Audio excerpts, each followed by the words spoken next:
क्योंकि रावण की छवि हिंदुओं में राक्षस जैसी है। अच्छा, वो किस जाति के थे? नगीना में आप लड़ेंगे खुद? हाँ, खुद लड़ूंगा। ओके। मुझे लगा कि शायद पिछली बार की तरह मोदी जी के खिलाफ लड़ेंगे, तब भी मैंने आपका इंटरव्यू किया था। हाँ, मेरे और याद है आपको? नीले कलर की शर्ट में था। यस, और तब भी आप ऐसी मूंछों पे ताप दे रहे थे। तो आज भी नहीं डरता।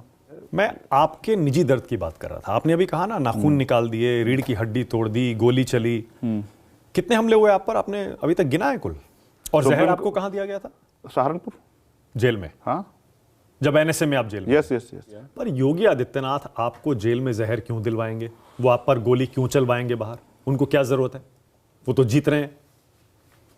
हमेशा थोड़ा ही कोई चीज रहती है, कोई चीज परमानेंट है क्या? आपको ये जो जवानी आपके मेरे ऊपर है, क्या परमानेंट है क्या? क्या हुआ था जरा याद है आपको अभी भी? अब तो सपने में तो नहीं आता है घटना वो? सपने में तो मैं बहुत लोग आता हूँ। फिर लगातार 2 फायर और हुए, जो एक गोली मेरे बनियान को छूते हुए निकली और एक गोली मुझे लग के निकली। लोग कहते हैं आप सिर्फ मीडिया की क्रिएशन है। 74,000 वोट मिली हमारे प्रत्याशी को राजस्थान में। आप जब लड़े थे योगी जी के खिलाफ 10,000 वोट नहीं मिले थे आपको। नया सिंबल और योगी जी का अपना क्षेत्र। अगर सीए उस फाउंडेशन के साथ आएगा कि मुसलमानों के खिलाफ काम करेंगे, तो फिर चंद्रशेखर आपको सड़कों पर दिखाई देगा। और फिर जेल भेज दिया तो? भेज दो, क्या फर्क पड़ता है? मैंने कभी जेल की परवाह नहीं की। आज भी दर्द है लगता है। हम रहना चाहिए। जिस दिन ये दर्द मर गया उस दिन चंद्रशेखर ही मर जाएगा। खून के बहते पूरे कह रहा था ना, आपके मन में दर्द है, आपकी आंखें भी नम हो रही हैं। नहीं, आपकी भी आंखें देखो, जब मैं आपको सच बताऊंगा और आप व्यवस्था को जानोगे ना, तो आपकी भी आंखें नम हो जाएंगी।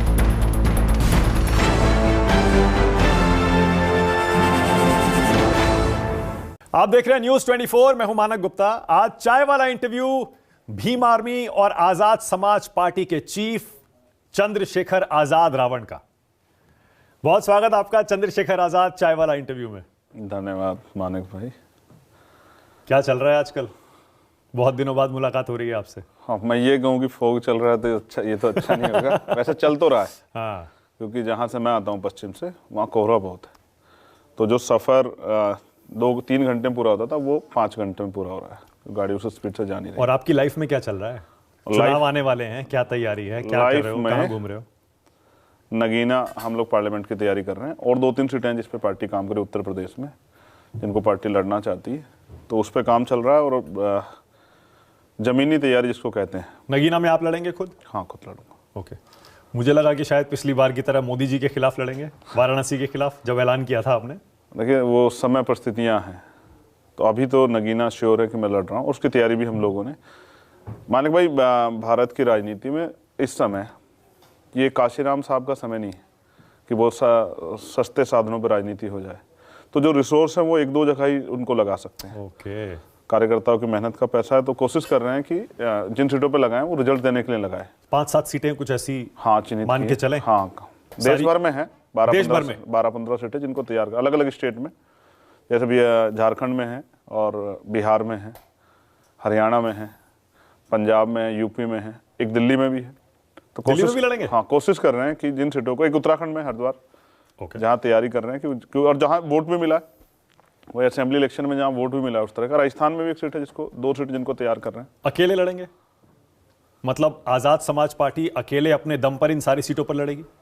देखिए, ये चुनाव लड़ना तो बहुत आसान काम, पर्चा भरना होता है। बाकी जो तैयारी के साथ लड़ने की बात है, वो आज़ाद समाज पार्टी कर रही है। और अकेले और उसकी चीज़ें, कुछ चीज़ें अभी जो हैं वो भविष्य गर्भ में है। और बाकी तैयारी इसलिए कर रहे हैं क्योंकि बीजेपी जिस तरह से धन बल का, सरकारी एजेंसियों का, जिस तरह से जो है उनकी रणनीति है, उनका सामना करने के लिए तैयारी पहले से होनी चाहिए। जैसे अभी अलायंस जो बना है, इंडिया गठबंधन। हाँ, अभी उनके सीटें जो हैं डिक्लेयर नहीं हुई है, फिर सीटें डिक्लेयर होंगे, फिर प्रत्याशी आएंगे, तो बिल्कुल चुनाव बिल्कुल मुहाने पे आ जाएगा। और वो मुझे नहीं लगता वो सब लोग फिर बीजेपी का मुकाबला उस तरह से वो प्रत्याशी कर पाएगा, मेरा मानना। ओके, यानी आपको लग रहा है इंडिया गठबंधन ने देर कर दी? मैं आपको एक घटना बताता हूँ। हाँ। जो यूपी में हम मेयर का एक ही सीट पे इलेक्शन लड़े थे, आगरा में। तो आगरा जैसे रिजल्ट आया, पोलिंग हुआ, उसके नेक्स्ट डे अखबार में छपा कि 1,70,000 वोट कटे उन बस्तियों में जिनको ये कहा जा सकता कि वो लाइक माइंडेड बीजेपी वोटर नहीं है। ओके।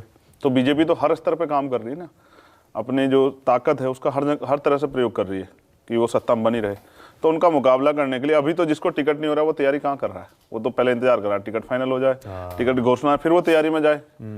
पैसा तभी खर्च करें, सब चीज़ें तभी लगाए, मैन पावर तभी लगाए। तो हम अपनी कोशिश ये कर रहे हैं कि हम अपनी तैयारी रखें और बाद में जो कुछ होगा उसको, मतलब इंडिया गठबंधन में जाने के रास्ते खुले हैं ना अभी आपके? खुले में, सब चीज़ें खुले में। अच्छा, एनडीए में तो नहीं जाएंगे ना बीजेपी के साथ? तो ये तो मैंने आपको लास्ट टाइम भी कहा ना। हाँ, मैंने कहा फिर से पूछ लूं भाई, आजकल तो कोई भी कहीं भी चला जाता है ना।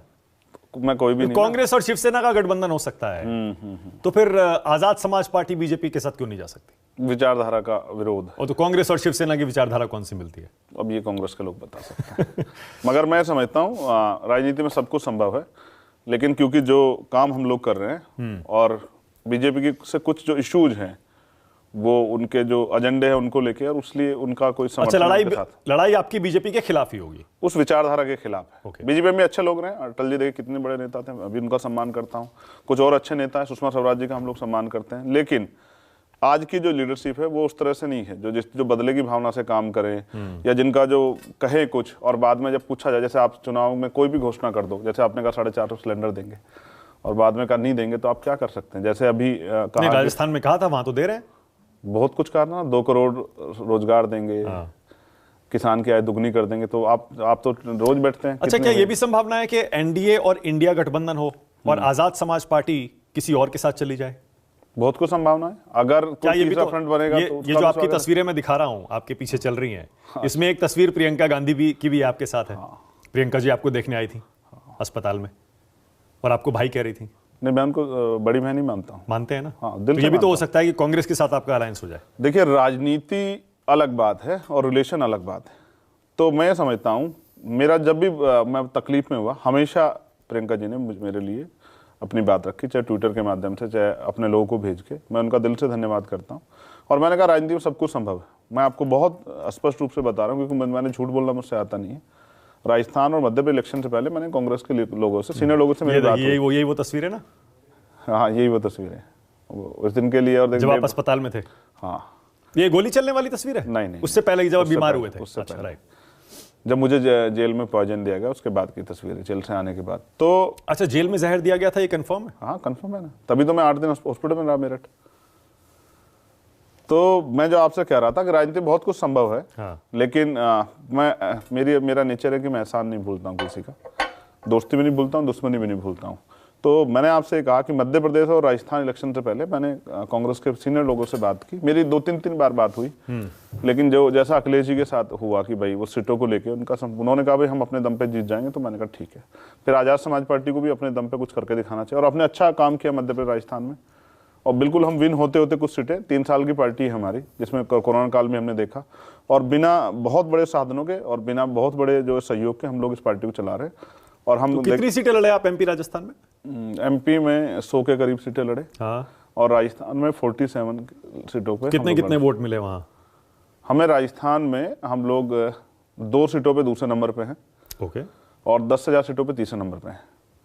और आपकी जानकारी के लिए भी बता दूं कि 30 सीटों पे हम बसपा से ज्यादा वोट हमने प्राप्त किए। फिर उस पर जब ये एनालिसिस आया और बार बार पूछा गया, तो कुछ लोगों ने कहा कि ये प्रत्याशियों का वोट है।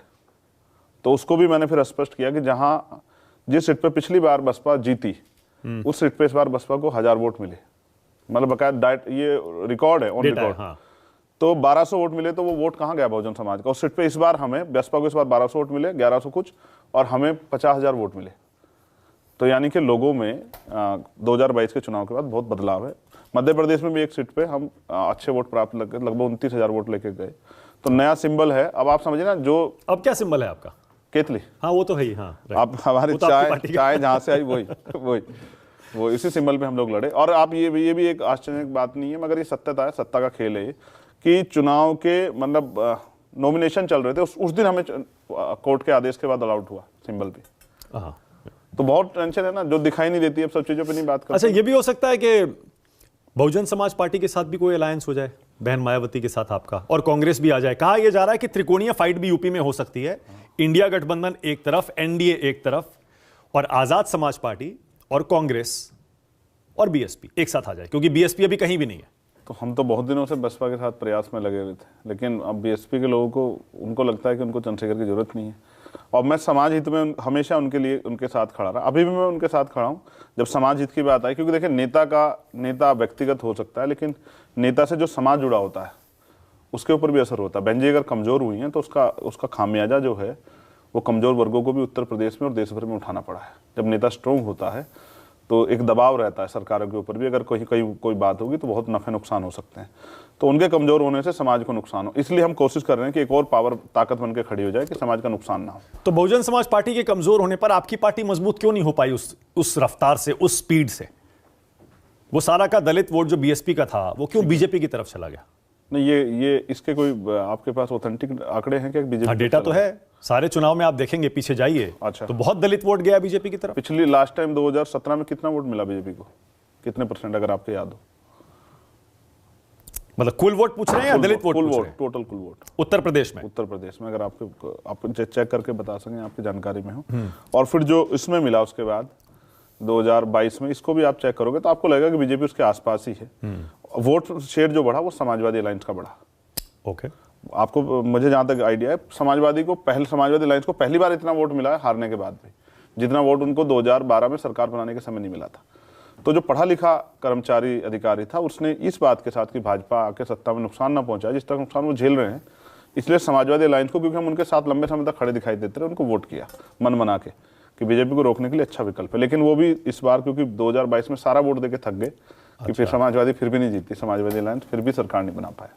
तो इस बार समाजवादी से भी मोहभंग हो गया होगा। देखिए, जनता है, बार बार विश्वास करती है, और जब उनका विश्वास टूटता है तो वो कहीं ना कहीं अन्य विकल्प की तरफ भी बढ़ती है। आपकी तरफ आएगी, उम्मीद है, हम लोग मेहनत कर रहे हैं। पर आपका मोहभंग अखिलेश जी से क्यों हो गया? कौन कह रहा है? पिछली बार आपने और मैंने बात की थी, तब आपने खुद बताया था क्या कि इनको लगता है पहले जरूरत ही नहीं है दलित वोट की, आपने खुद कहा था। तो नहीं, पिछली बार नहीं थी, शायद इस बार हो भाई। पिछली बार तो आपने कहा था मुझे धोखा दिया इन्होंने। क्या उन्होंने पीडीए पिछली बार बनाया था क्या 22 में? नहीं, इस बार उससे पहले कभी पीडीए बनाया क्या? तो इसलिए मैं कह रहा हूं कि देखिए, जैसे समय परिस्थितियां बहुत कुछ आदमी को सिखाती है, वो भी ये समझ रहे हैं कि कौन से वोट के जरिए वो आगे बढ़ के किन ताकतों के मिलने से, किन लोगों के अच्छी भागीदारी से वो आगे बढ़ सकते हैं। ये बात शायद उनको भी अब एहसास हो रही है। और अगर इस बार भी उन्होंने आपका साथ नहीं लिया तो? अब ये उनकी मर्जी है भाई, लोकतंत्र है, मैं किसी पे दबाव तो नहीं डाल सकता। क्या आपके और बहुजन समाज पार्टी के बिना पीडीए बन सकता है, जिसमें पी पिछड़ा, डी दलित और ए अल्पसंख्यक होता है? देखिए, वो भरोसा नहीं बन पाएगा। अब वो कोशिश कर सकते हैं, उनका दल है, वो अपनी, जैसे काशीराम साहब ने बहुजन आंदोलन को मजबूत किया, बहुजन समाज को जोड़ा, एक भरोसा पैदा किया। शायद वो भरोसा अगर हम दोनों में से कोई नहीं है तो शायद ना बन पाए, क्योंकि इन वर्गों ने बहुत कुछ देखा है कि सत्ता विहीन और सत्ता का संरक्षण कितना बड़ा होता है, इन लोगों ने देखा है।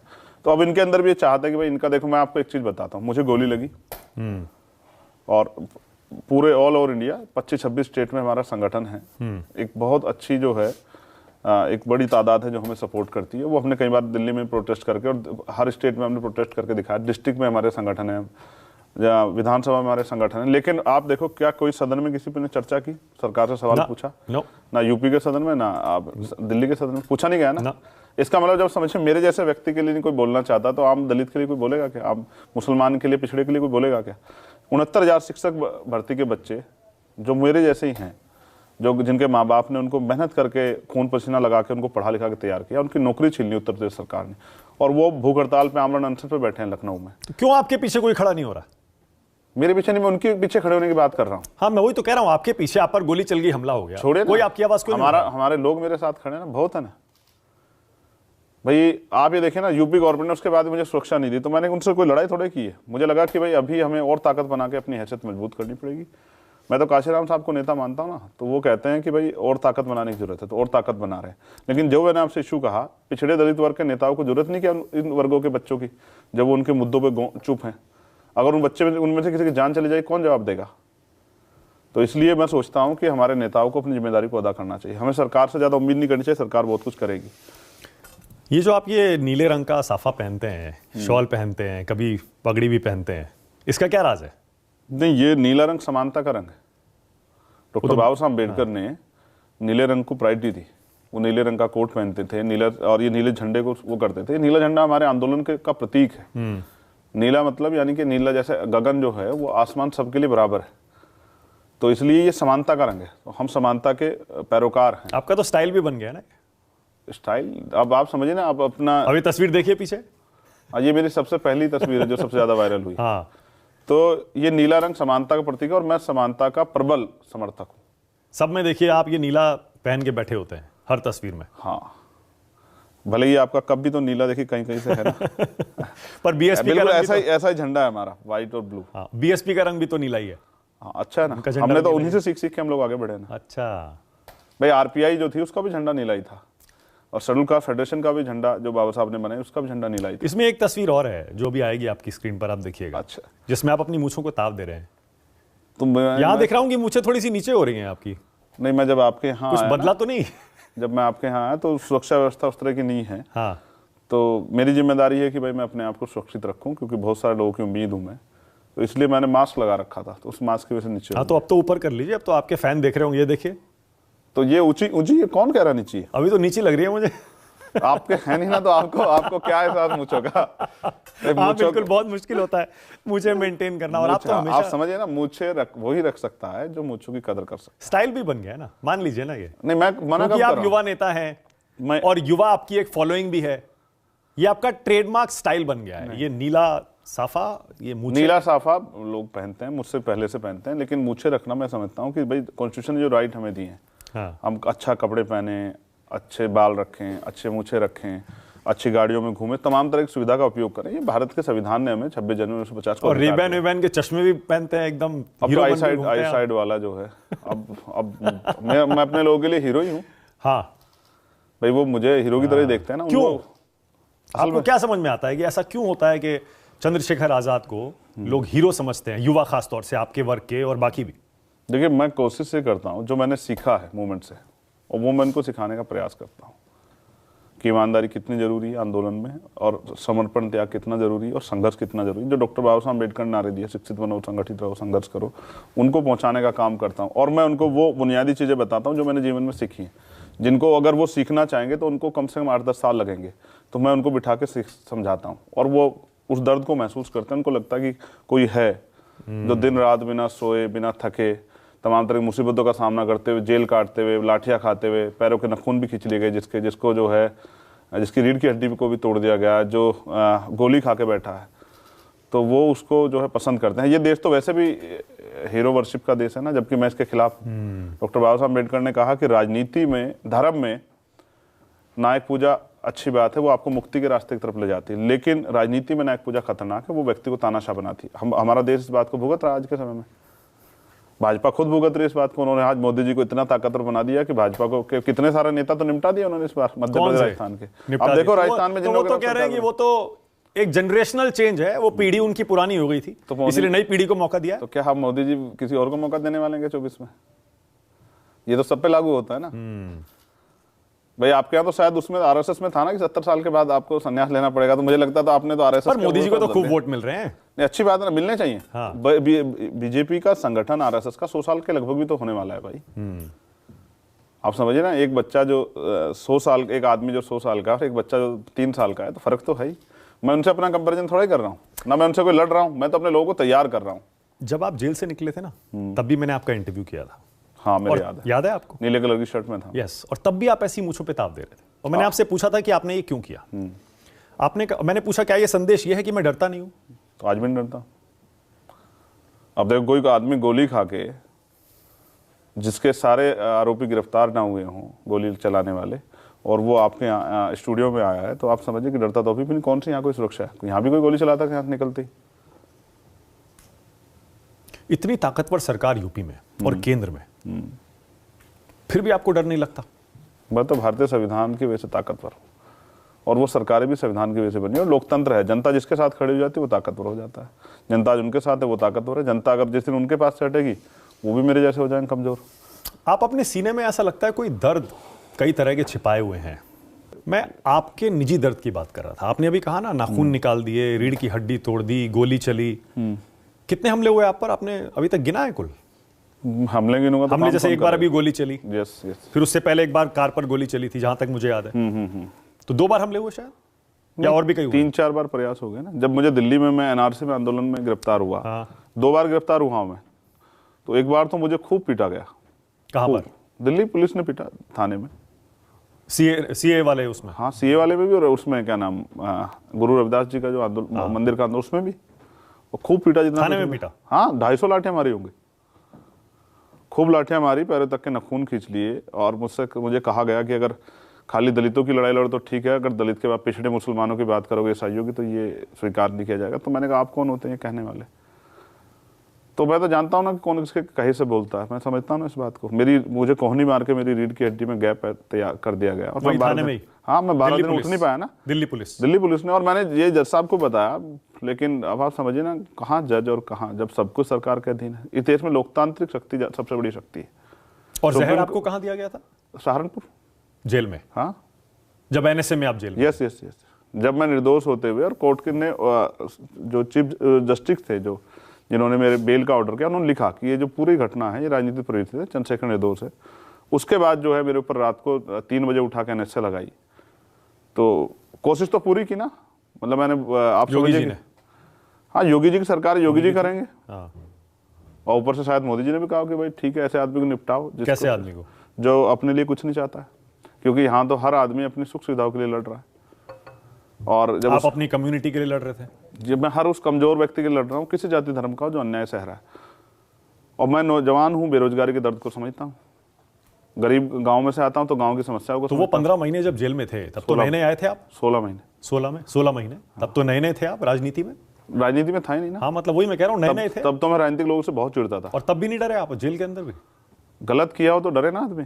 आप, अच्छा अगर आप कोई गलत काम नहीं कर रहे, क्यों डरोगे बताओ? तो आप पहली बार एनएसए में जेल गए थे, आपको डर नहीं लगा? किस बात के लिए?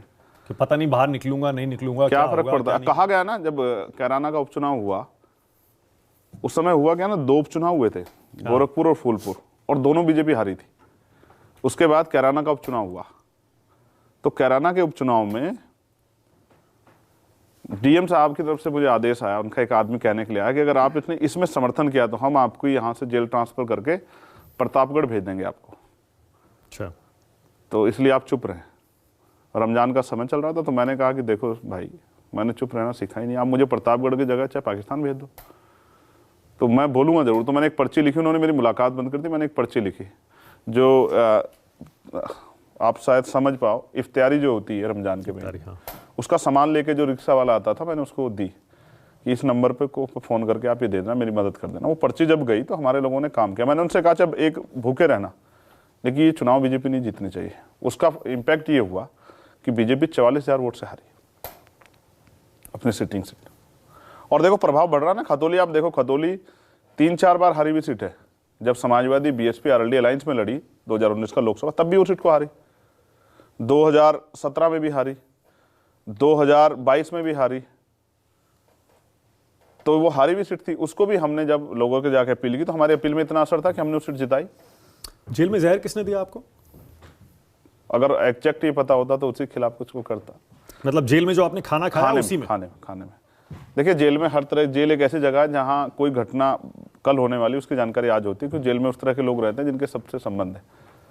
तो जेल में हर तरह का व्यक्ति है। जेल में मेरे साथ जो है, मुझे मारने का भी वो किया गया, हमला हुआ जेल में मेरे ऊपर, खूब उस पर बाहर आंदोलन हुआ। और जब ये सब मेरे साथ हुआ तो मुझे आज भी याद है, उन माओं का मैं धन्यवाद करूँगा जिन्होंने भूख हड़ताल की सड़कों पर मेरे लिए। मैं उन सभी माओं को कभी भूल नहीं पाऊंगा जिन्होंने मेरे लिए, या किसी भी उस भाई को जिसने एक दिन भी मेरे लिए काम किया है। पर योगी आदित्यनाथ आपको जेल में जहर क्यों दिलवाएंगे? वो आप पर गोली क्यों चलवाएंगे बाहर? उनको क्या जरूरत है? वो तो जीत रहे हैं। हमेशा थोड़ा ही कोई चीज रहती है, कोई चीज परमानेंट है क्या? आपको ये जवानी आपके मेरे ऊपर है क्या, परमानेंट है क्या? देखिए चीजों का निर्माण होता है। जो आज पौधा छोटा है, इसका मतलब ये नहीं कि कभी फसल नहीं बनेगी, कल वो वृक्ष नहीं बनेगा, ऐसा नहीं है। तो भारतीय राजनीति में लोग दुश्मन को, जो जिससे खतरा होता है, उसको जल्दी पहचान लेते हैं। आपको ऐसा क्यों लगता है कि योगी जी ने ही करवाया है? जहर भी दिलवाया, गोली भी चलवाई? छोड़िए ना, कोर्ट तय कर लेगा ना। पर आपको ऐसा क्यों लगता है? मुझे ऐसा लगता है ना, वो सबसे ज्यादा ताकतवर नेता है सरकार में, वो बैठे हुए। अच्छा मैं ये पूछना चाहता हूँ, आप बताओ, जब वो कहते हैं कि भाई हम किसी के खिलाफ नहीं है और हम सबके लिए, तो उन्होंने जब मेरे साथ इतनी बड़ी घटना हुई तो योगी जी क्यों नहीं बोले? और योगी जी ने क्यों नहीं कहा इसकी सही जांच होनी चाहिए और सुरक्षा होनी चाहिए? हाँ, क्यों? जांच तो हुई, वो कह रहे हैं गिरफ्तारियां हो गई। अच्छा जी, आप पर जो गोली चली, हाँ, वो लोग कह रहे थे, गोली चलाने वाले जो पकड़े गए, कि ये हमारे समुदाय के खिलाफ बोलते थे, बयानबाजी करते थे, ठीक है, इसीलिए हमने इन पर गोली चला दी। तो आपने कभी क्रॉस चेक करने की कोशिश की कि क्या उनसे कभी कोई पूछताछ हुई है क्या? उनको पकड़ के, मैं आपको बताऊं क्या है सच, उनको पकड़ के लाके और वीआईपी ट्रीटमेंट देके थाने में और सीधा जेल भेजा गया। एक सिंगल व्यक्ति ने उनसे पूछताछ नहीं की है। अगर कोई पुलिस पर वीडियो एविडेंस हो जिसमें उन्होंने पूछताछ की तो मुझे बता दे पुलिस, और वो कैसे बरामद हुए ये भी मैं जानता हूँ। हमारे यहाँ के अधिकारी भी जानते हैं किस तरह से हरियाणा पुलिस उनको देना नहीं चाहती थी, और उनको फिर जो है हरियाणा पुलिस से किस तरह से जो है बातचीत करके उनको लिया गया, इस ये बात तय करके कि हम इन पे कोई जोर जबरदस्ती नहीं करेंगे और जिस तरह से जो आप चाहोगे उस तरह से इनको वो कर देंगे। तो ये दो सरकारें जो मिलकर संरक्षण दे रही थी, क्यों दे रही थी आरोपियों को? तो क्यों चलाई उन्होंने गोली, आपको क्या लगता है? सीधा, आपको याद है ना एक पहलवान आंदोलन, मुझे भी याद है, और जो गुर्जर समाज की अस्मिता से जो जुड़े मामले थे वो भी मुझे याद है। हमेशा जिस भी कमजोर के साथ कोई बात हुई या किसी के सम्मान के साथ खिलवाड़ हुई, और हाथरस की घटना आपको याद है, मुख्यमंत्री जी अपना कितना प्रयास किया मुख्यमंत्री जी ने, और मुख्यमंत्री ने उसको इंटरनेशनल साजिश करार दे दिया कि ये इंटरनेशनल साजिश थी, और एक पत्रकार को भी जेल में बंद कर दिया था। क्या हुआ बाद में? क्या वो पत्रकार दोषी साबित हुआ? 2 साल से ज्यादा इसको बंद रखा, या कोई इंटरनेशनल साजिश सामने आई? योगी जी आप पर गोली क्यों चलवाएंगे? उनको क्या फायदा है आप पर गोली चलवाने से? और 5 साल बाद, 3 साल बाद पता लगेगा। आज का चंद्रशेखर के आज का ही रहेगा। देखिए, जब मैं स्टार्टिंग में आया तो मुझे बहुत अनुभव नहीं थे, मैंने तमाम तरह की बातें की, धीरे धीरे मैं सीख रहा हूँ राजनीति को। आज मैं थोड़ा कहता हूँ मैं राजनीति का खिलाड़ी हूँ, मैं आज भी जो है किसी के खिलाफ नफरत की राजनीति नहीं करता हूँ। तो गोली चलने की घटना के बाद आपकी जिंदगी बदली है चंद्रशेखर आजाद? हाँ, बदली है ना। कैसे? तब तक मुझे लगता था कि भाई मेरे ऊपर जिम्मेदारियां कम है, लेकिन कुदरत ने जब मुझे दोबारा जिंदगी, तो मुझे एहसास हुआ कि कुदरत मुझसे भी और काम लेना चाहती है। क्योंकि आप भी मानते हैं ना कि ये जिंदगी जो है देने वाले हम नहीं है और ना लेने वाले हम, ये सब उसकी दी हुई है जिसको आप जिस नाम से पूजते हो, मानते हो। मैं उसको कुदरत के रूप में वो करता हूँ, प्रकृति के रूप में, कि उसने ज़िंदगी मुझे दी है। तो जब मैं गोली के बाद, लोग कोरोना में मर गए, लोग जुकाम से, बुखार से मर जाते हैं, हार्ट अटैक से मर जाते हैं, मैं अभी भी जिंदा हूँ। क्या हुआ था जरा याद है आपको अभी भी? अब तो सपने में तो नहीं आता है घटना वो? सपने में तो मैं बहुत लोग आता हूँ।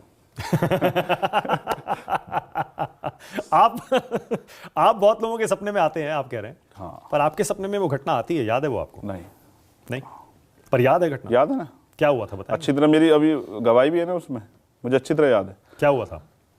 और मुझे ये भी याद है कि मैं किसकी वजह से बचा, मुझे दोनों चीज़ें याद है।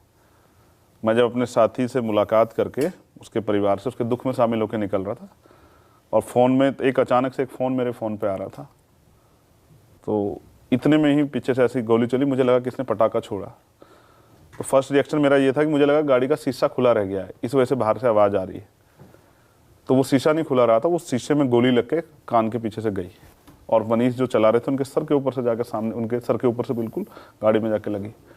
फिर लगातार 2 फायर और हुए, जो एक गोली मेरे बनियान को छूते हुए निकली और एक गोली मुझे लग के निकली।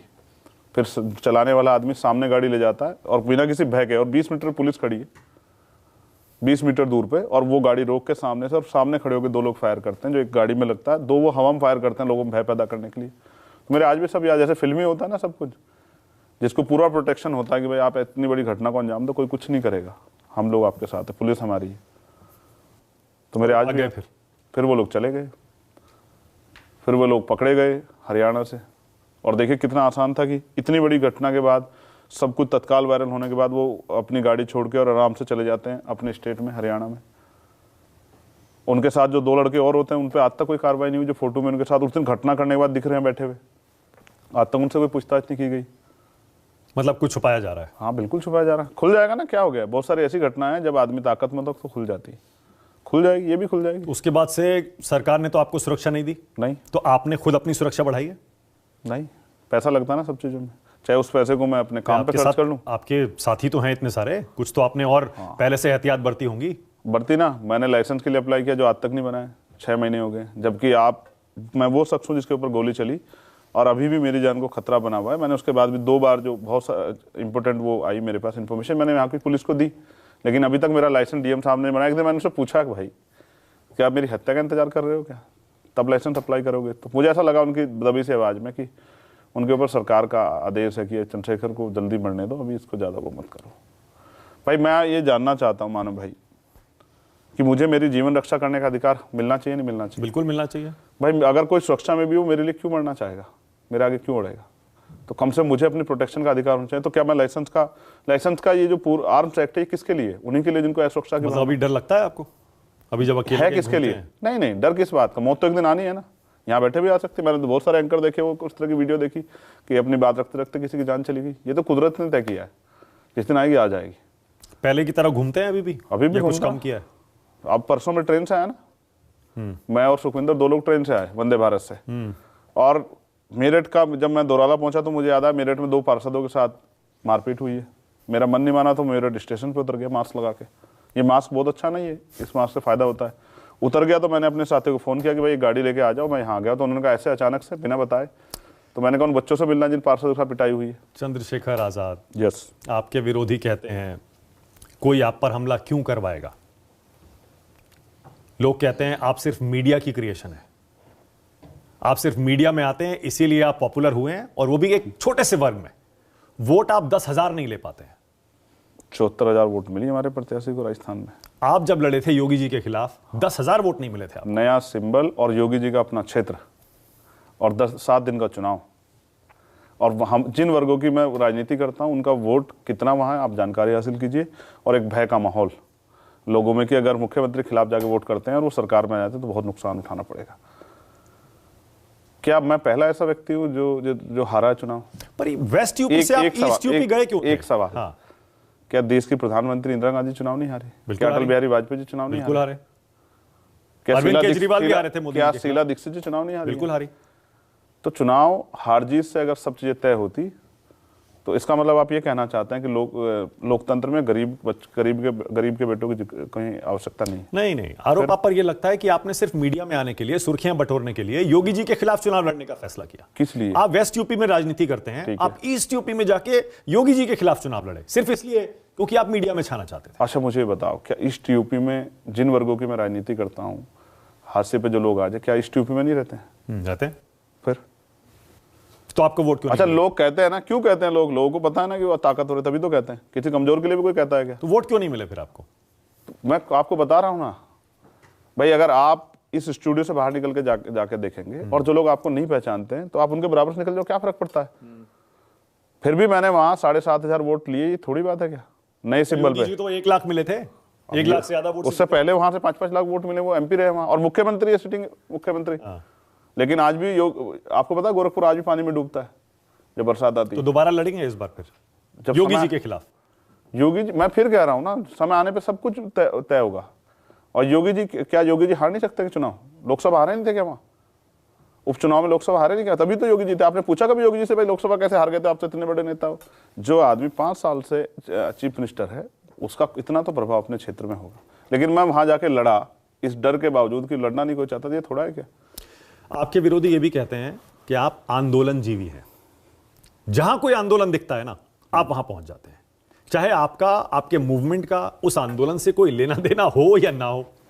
अब सीए के आंदोलन से आपका क्या लेना देना? ये भी अच्छी बात है, बताइए। सीए में तो सारा मुस्लिम वर्ग जो देश का है वो नाराज हो रहा था इस बात पर कि भाई आप अल्पसंख्यकों को नागरिकता दे रहे हैं। क्या सीए में अल्पसंख्यकों में मुसलमान ही आते हैं क्या? हाँ, सिर्फ मुस्लिम्स को नहीं रखा ना उसमें, बाकी सबको तो रखा। कब रखा? ये तो बाद की बात आई ना। जैन भी उसी में आते हैं, सिख भी उसी में आते हैं, बौद्धिस्ट भी उसमें आते हैं, क्रिश्चियन भी उसमें आते हैं। हाँ। ठीक है, ये बाद में बताया ना सरकार ने कि हम तो इनको दे रहे हैं। और मुसलमानों से क्या आपत्ति है? क्या देश की आज़ादी की लड़ाई में मुसलमानों का योगदान नहीं है क्या? मुसलमान यहाँ, मानक भाई मैं बहुत स्पष्ट रूप से कह रहा हूँ, मुसलमान यहाँ बाई चॉइस है, बाई चांस नहीं है। आपको और मुझे और सरकार को भी इस बात को समझना चाहिए। और फिर मोदी जाके वो वहाँ वाले शेखों के सामने तो बड़ा सम्मान के साथ खड़े होते हैं, उनके बराबर बैठते हैं। यहाँ के मुसलमान से क्या दिक्कत है? फिर वो जब वो पसमानदा की बात करते हैं तो यहाँ के मुसलमान फिर पसमानदा की बात काहे करते हैं जब मुसलमान इतनी दिक्कत है? और मुसलमान से इतनी दिक्कत है, आपने पार्टी ने प्रवक्ता मुसलमान काहे को बना रखे हैं? और मैं आपको एक और, आपने कहा ना आंदोलन जीवी है, और आप कहते हैं मेरे विरोधी कहते हैं, तो आपको पता ना मेरे विरोधी किसके होते हैं?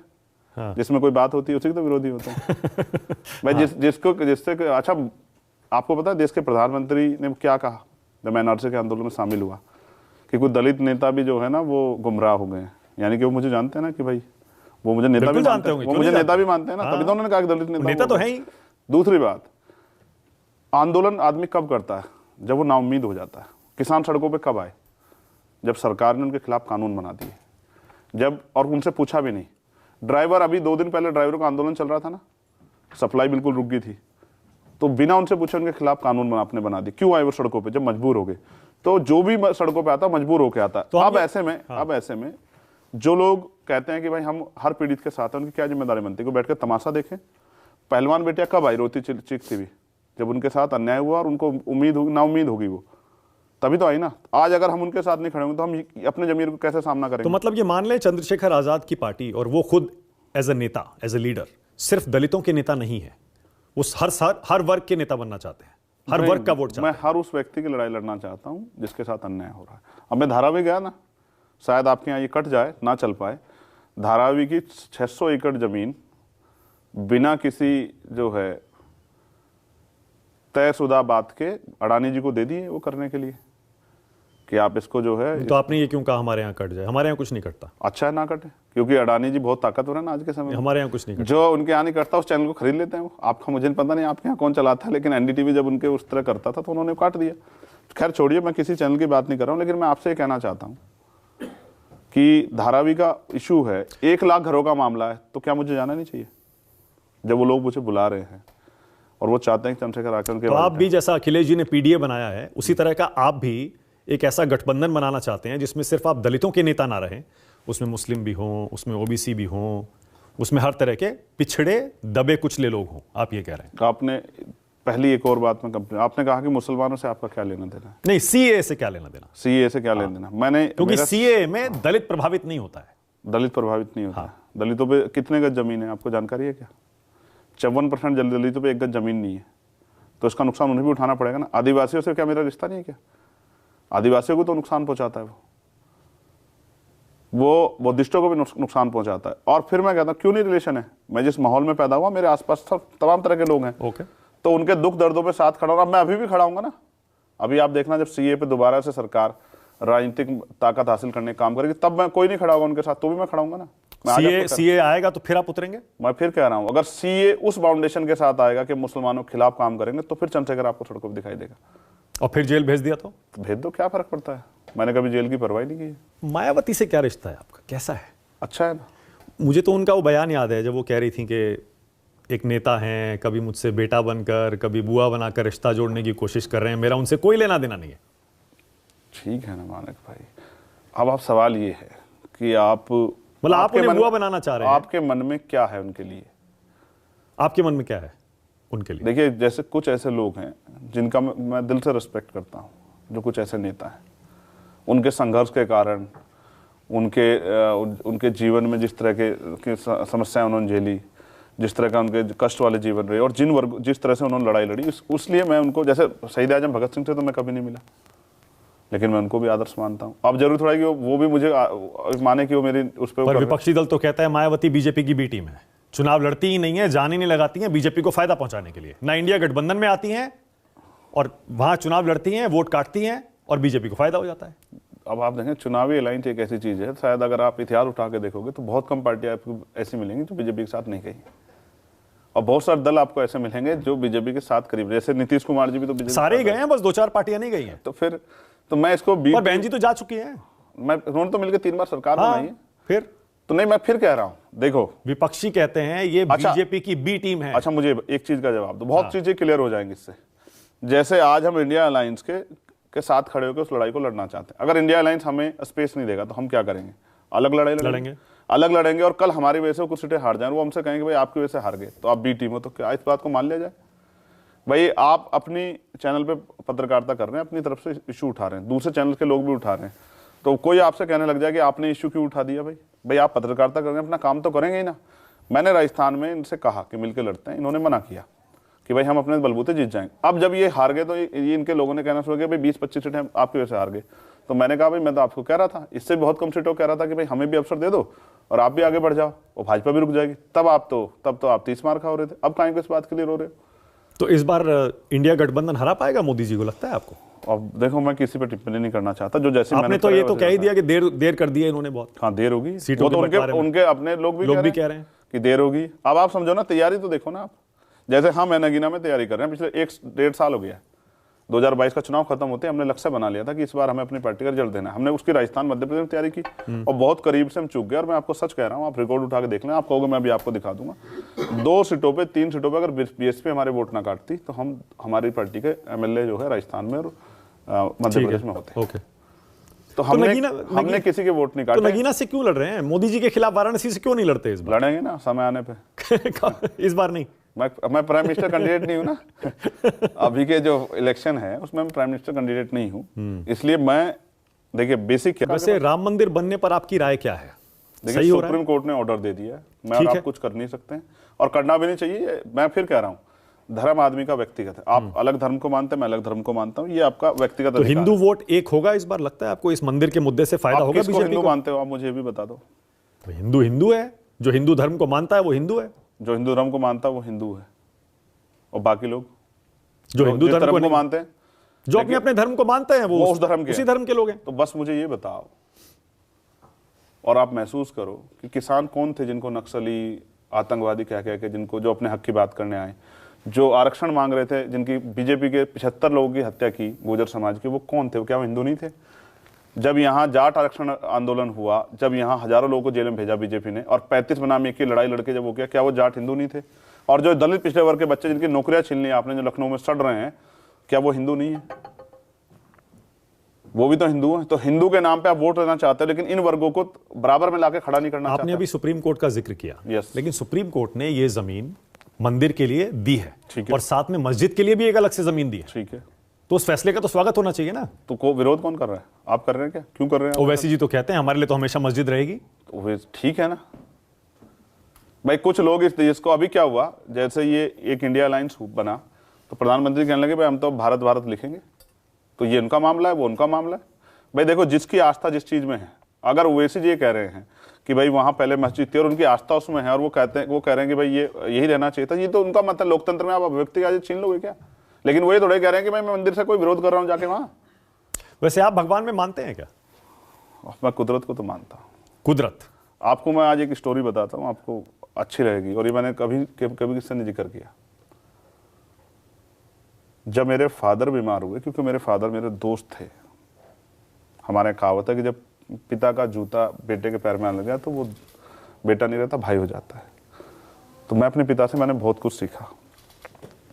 तो मैंने सारे धार्मिक स्थलों से मन्नतें मांगी कि मेरे पिताजी बच जाए, और जब मैं उनको नहीं बचा पाया ना, तो फिर मुझे लगा कि इस देश में सत्ता में पावर है, अगर वास्तविकता में पैसे में पावर है, अगर मेरे पास साधन होते या मेरे पास पॉलिटिकल पावर होती, तो मेरे पिता का भी प्राइवेट हॉस्पिटल में अच्छा इलाज होता। और उसी दिन मैंने तय किया, जिस दिन 11 जनवरी 2013 को अपने पिता को मैंने ऐसे अपने हाथों में उठाया, उस दिन मैंने तय कर लिया कि मैं कोशिश करूंगा किसी के पिता, किसी की बहन, किसी का बेटा, किसी की पत्नी इसलिए जान ना जाए कि उसकी जेब में पैसे नहीं। आज भी दर्द है लगता है। हम रहना चाहिए, जिस दिन ये दर्द मर गया उस दिन चंद्रशेखर ही मर जाएगा।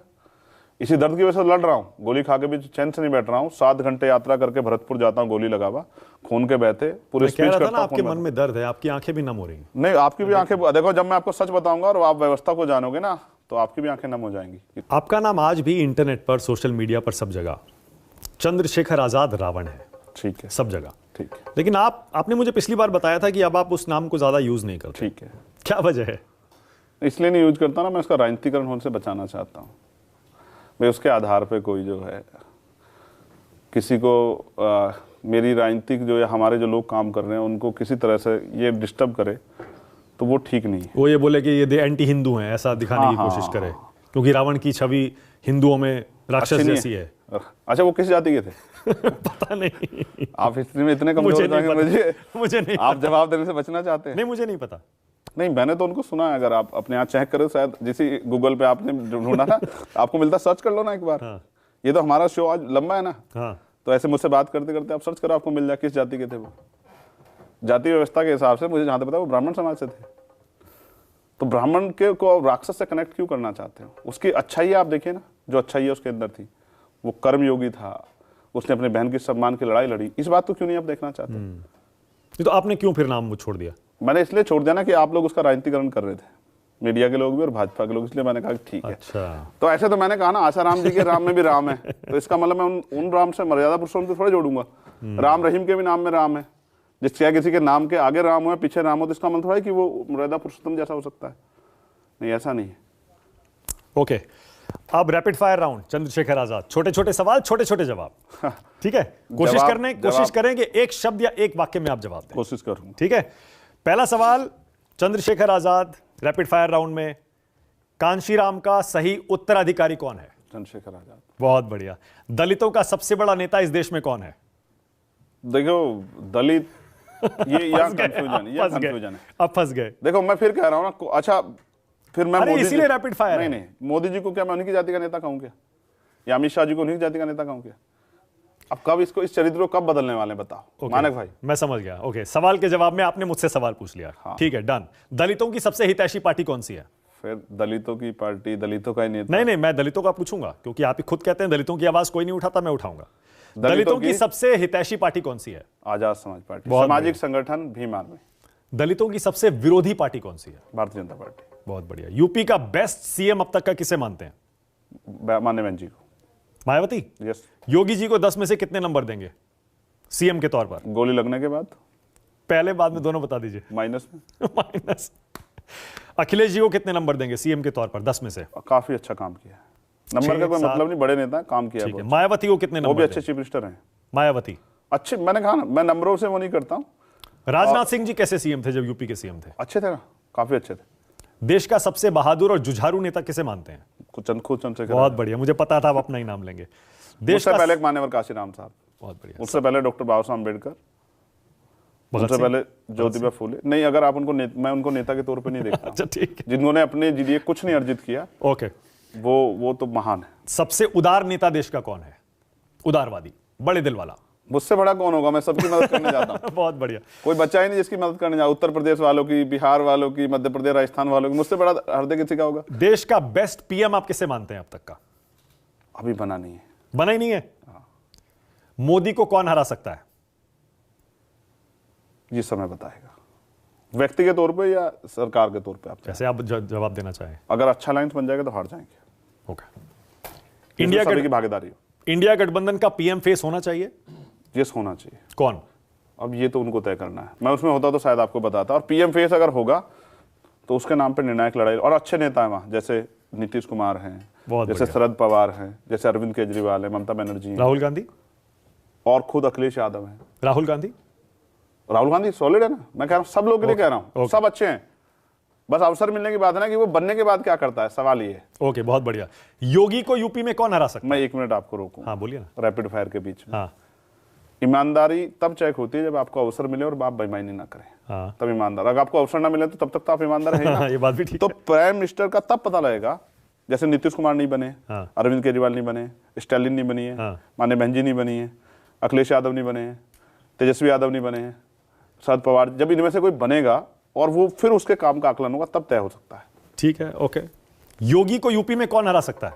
हम लोग हरा देंगे ना 2027 में, आप देख लेना। हम लोग मतलब कौन? कोई एक या गठबंधन?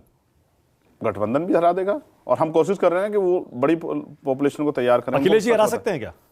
अकेले नहीं। अकेले नहीं। बहुत बढ़िया। आपका पसंदीदा नेता कौन है देश में? मान्यवर कांशीराम। इस देश का सबसे अच्छा भाषण देने वाला नेता कौन सा है, जिसका भाषण आपको पसंद आता हो? सभी अच्छा बोलते हैं। कोई एक दो नाम भी ले सकते हैं, अपना भी ले सकते हैं। नहीं, मैं बहुत अच्छे भाषण नहीं देता हूँ। क्या बात कर रहे हैं आप? मैं बहुत सच्ची बातें बताता हूँ। पर बहुत अच्छा बोलते हैं आप। धन्यवाद। सबसे लोकप्रिय नेता किसे मानते हैं आप देश का? मुझसे ज्यादा लोकप्रिय होगा एमपी एमएलए भी नहीं है। देखो पूरे देश में फॉलोइंग है। पर चुनाव तो हार जाते हैं। अच्छा, चुनाव हार जीतना ही लोग। बाबा साहब भी तो कोई चुनाव नहीं जीते। ओके। आप उनको लोकप्रियता उनकी कम मानते हैं क्या? दुनिया में उनको सिंबल ऑफ नॉलेज मिला, तो चुनाव तो नहीं जीते ना, आपको पता है ना। ठीक है। ओके, मैं इसको कंफर्म कर दूं, डॉक्टर अंबेडकर चुनाव नहीं जीते, लेकिन लोकप्रिय है ना अपने काम की वजह से। बिल्कुल सही है। तो चंद्रशेखर भी आप देखो ना, अभी तो शुरू हुआ हूं 3 साल में। ठीक है, अब मैं कुछ नाम लूंगा और जो पहला शब्द आपके जहन में आता है आपको वो बोलना है। ठीक है। रावण। हिस्टोरिकल बहुत कुछ है सीखने के लिए उनसे। बहुत बढ़िया। भगवान राम। कुछ चीजों को लेके बहुत कुछ उनसे उनके जीवन से भी संकल्प सीखे जा सकते। आप नास्तिक हैं वैसे, आप नहीं मानते ना? मैंने फिर कहा ना, देखिए जैसे मैं और आप अलग अलग धर्म को मान सकते हैं, लेकिन आपकी अच्छाई को तो मैं गिन सकता हूँ ना। ओके। प्रियंका गांधी। बहुत अच्छी नेता, और मेरी बड़ी बहन भी। मैंने क्या कहते हैं, दीदी कहते हैं आप उन्हें? दीदी कहता हूँ। दीदी। राहुल गांधी। अच्छे नेता, मैं मिला हूँ, काफी देर मेरी बात हुई है, 1.5-2 घंटे, और मैं गजब का वो देखता हूँ उनके अंदर, लोगों के लिए स्पिरिट कुछ करने के लिए। मायावती। उस तरह से नहीं मिल पाया, मिलने की बहुत तमन्ना है, और उम्मीद करता हूँ कि भविष्य में उनका आशीर्वाद मुझे भी मिले। बुआ कहेंगे नहीं कहेंगे? वो जिस रिश्ते से चाहें, लेकिन वो आशीर्वाद दें तो बहुत अच्छा होगा। जिग्नेश मेवानी। और ये चाहता हूँ दीर्घायु। मेरे भाई है ना जिग्नेश। ओके। कैसे रिश्ते हैं, दोस्ती है? भाई है ना, भाई के बाद कुछ बचता है क्या? ओके। रामदास अठावले। अच्छे नेता है ना। एक समय था पैंथर का बहुत अच्छा काम किया, अभी भी उनके पास कोई जाता ना मदद करते हैं, मैं जानता हूँ ना इस बात को। नरेंद्र मोदी, देखो नरेंद्र मोदी जी से सीखना चाहिए लोगों को क्या कि नरेंद्र मोदी जी सत्ता में आने के बाद उन्होंने क्या क्या किया और किस तरह वो चीज़ों का पॉलिटिकल फायदा लेते हैं, ये भी सीखना चाहिए। राजनीतिज्ञ के तौर पर उनसे सीखना चाहिए। एक और खास बात, हाँ, वो कभी जवाब नहीं देते हैं, चाहे वो झूठ बोले सच। उन्होंने कितने फॉल्स उन्होंने स्टेटमेंट दिए, लेकिन कभी उन्होंने जवाब नहीं दिया, ना किसने पूछा, कोई हिम्मत नहीं जुटा पाया ओके कि उनसे पूछे भाई कि वो रडार कैसे जो है। ओके, अमित शाह अब अच्छा है ना, पॉलिटिकल एनालिसिस उनका अच्छा है, लेकिन चाणक्य जो कहा जाता है। नहीं, नहीं मैं ये नहीं कह रहा हूँ, मैं ये कह रहा हूँ वो उन्होंने जो एक्सपेरिमेंट किए, स्पेशली जो मुझे मीडिया से पता लगा कि मध्य प्रदेश और राजस्थान में जो एक्सपेरिमेंट किए, संगठन के तौर पर उनका अच्छा पकड़ है। यूपी में भी देखिए ना, 325 सीट जब आई थी, अमित शाह को बहुत बड़ा उसका क्रेडिट दिया जाता है। साधन है, अवसर हैं, पार्टी है इतनी बड़ी, सब कुछ। जिस दिन हम इस हालात में होंगे उस दिन आप फिर चाणक्य की वो करना, आप चाणक्य है या चंद्रगुप्त है। बहुत बढ़िया। योगी आदित्यनाथ, योगी आदित्यनाथ पहला शब्द क्या जहन में आता है योगी जी जब? डिक्टेटर टाइप उनका वो है। दूसरी बात, जाति के उससे बाहर नहीं निकल पाए, और मैं चाहता हूं देखिए संत हैं वो। हाँ। और एक परंपरा को, इस बात में मैं कुछ ऐड करना चाहता हूं अगर आप कहें। हाँ, जो डेरा सच्चा सौदा है ना, मैं उसको स्टडी कर रहा था। उनके जो सूफी वो रहे, वो उनका बहुत अच्छी पकड़ थी लोगों में भाईचारा पैदा करने के लिए। दो चीजें उसमें, और एक चीज और ऐड करूंगा मानिक भाई, बहुत इंपॉर्टेंट है, दुनिया लोग सुनेंगे तो अच्छा लगेगा, लेकिन जब राम रहीम आए ना तो उन्होंने कॉन्सेप्ट बदल दिया।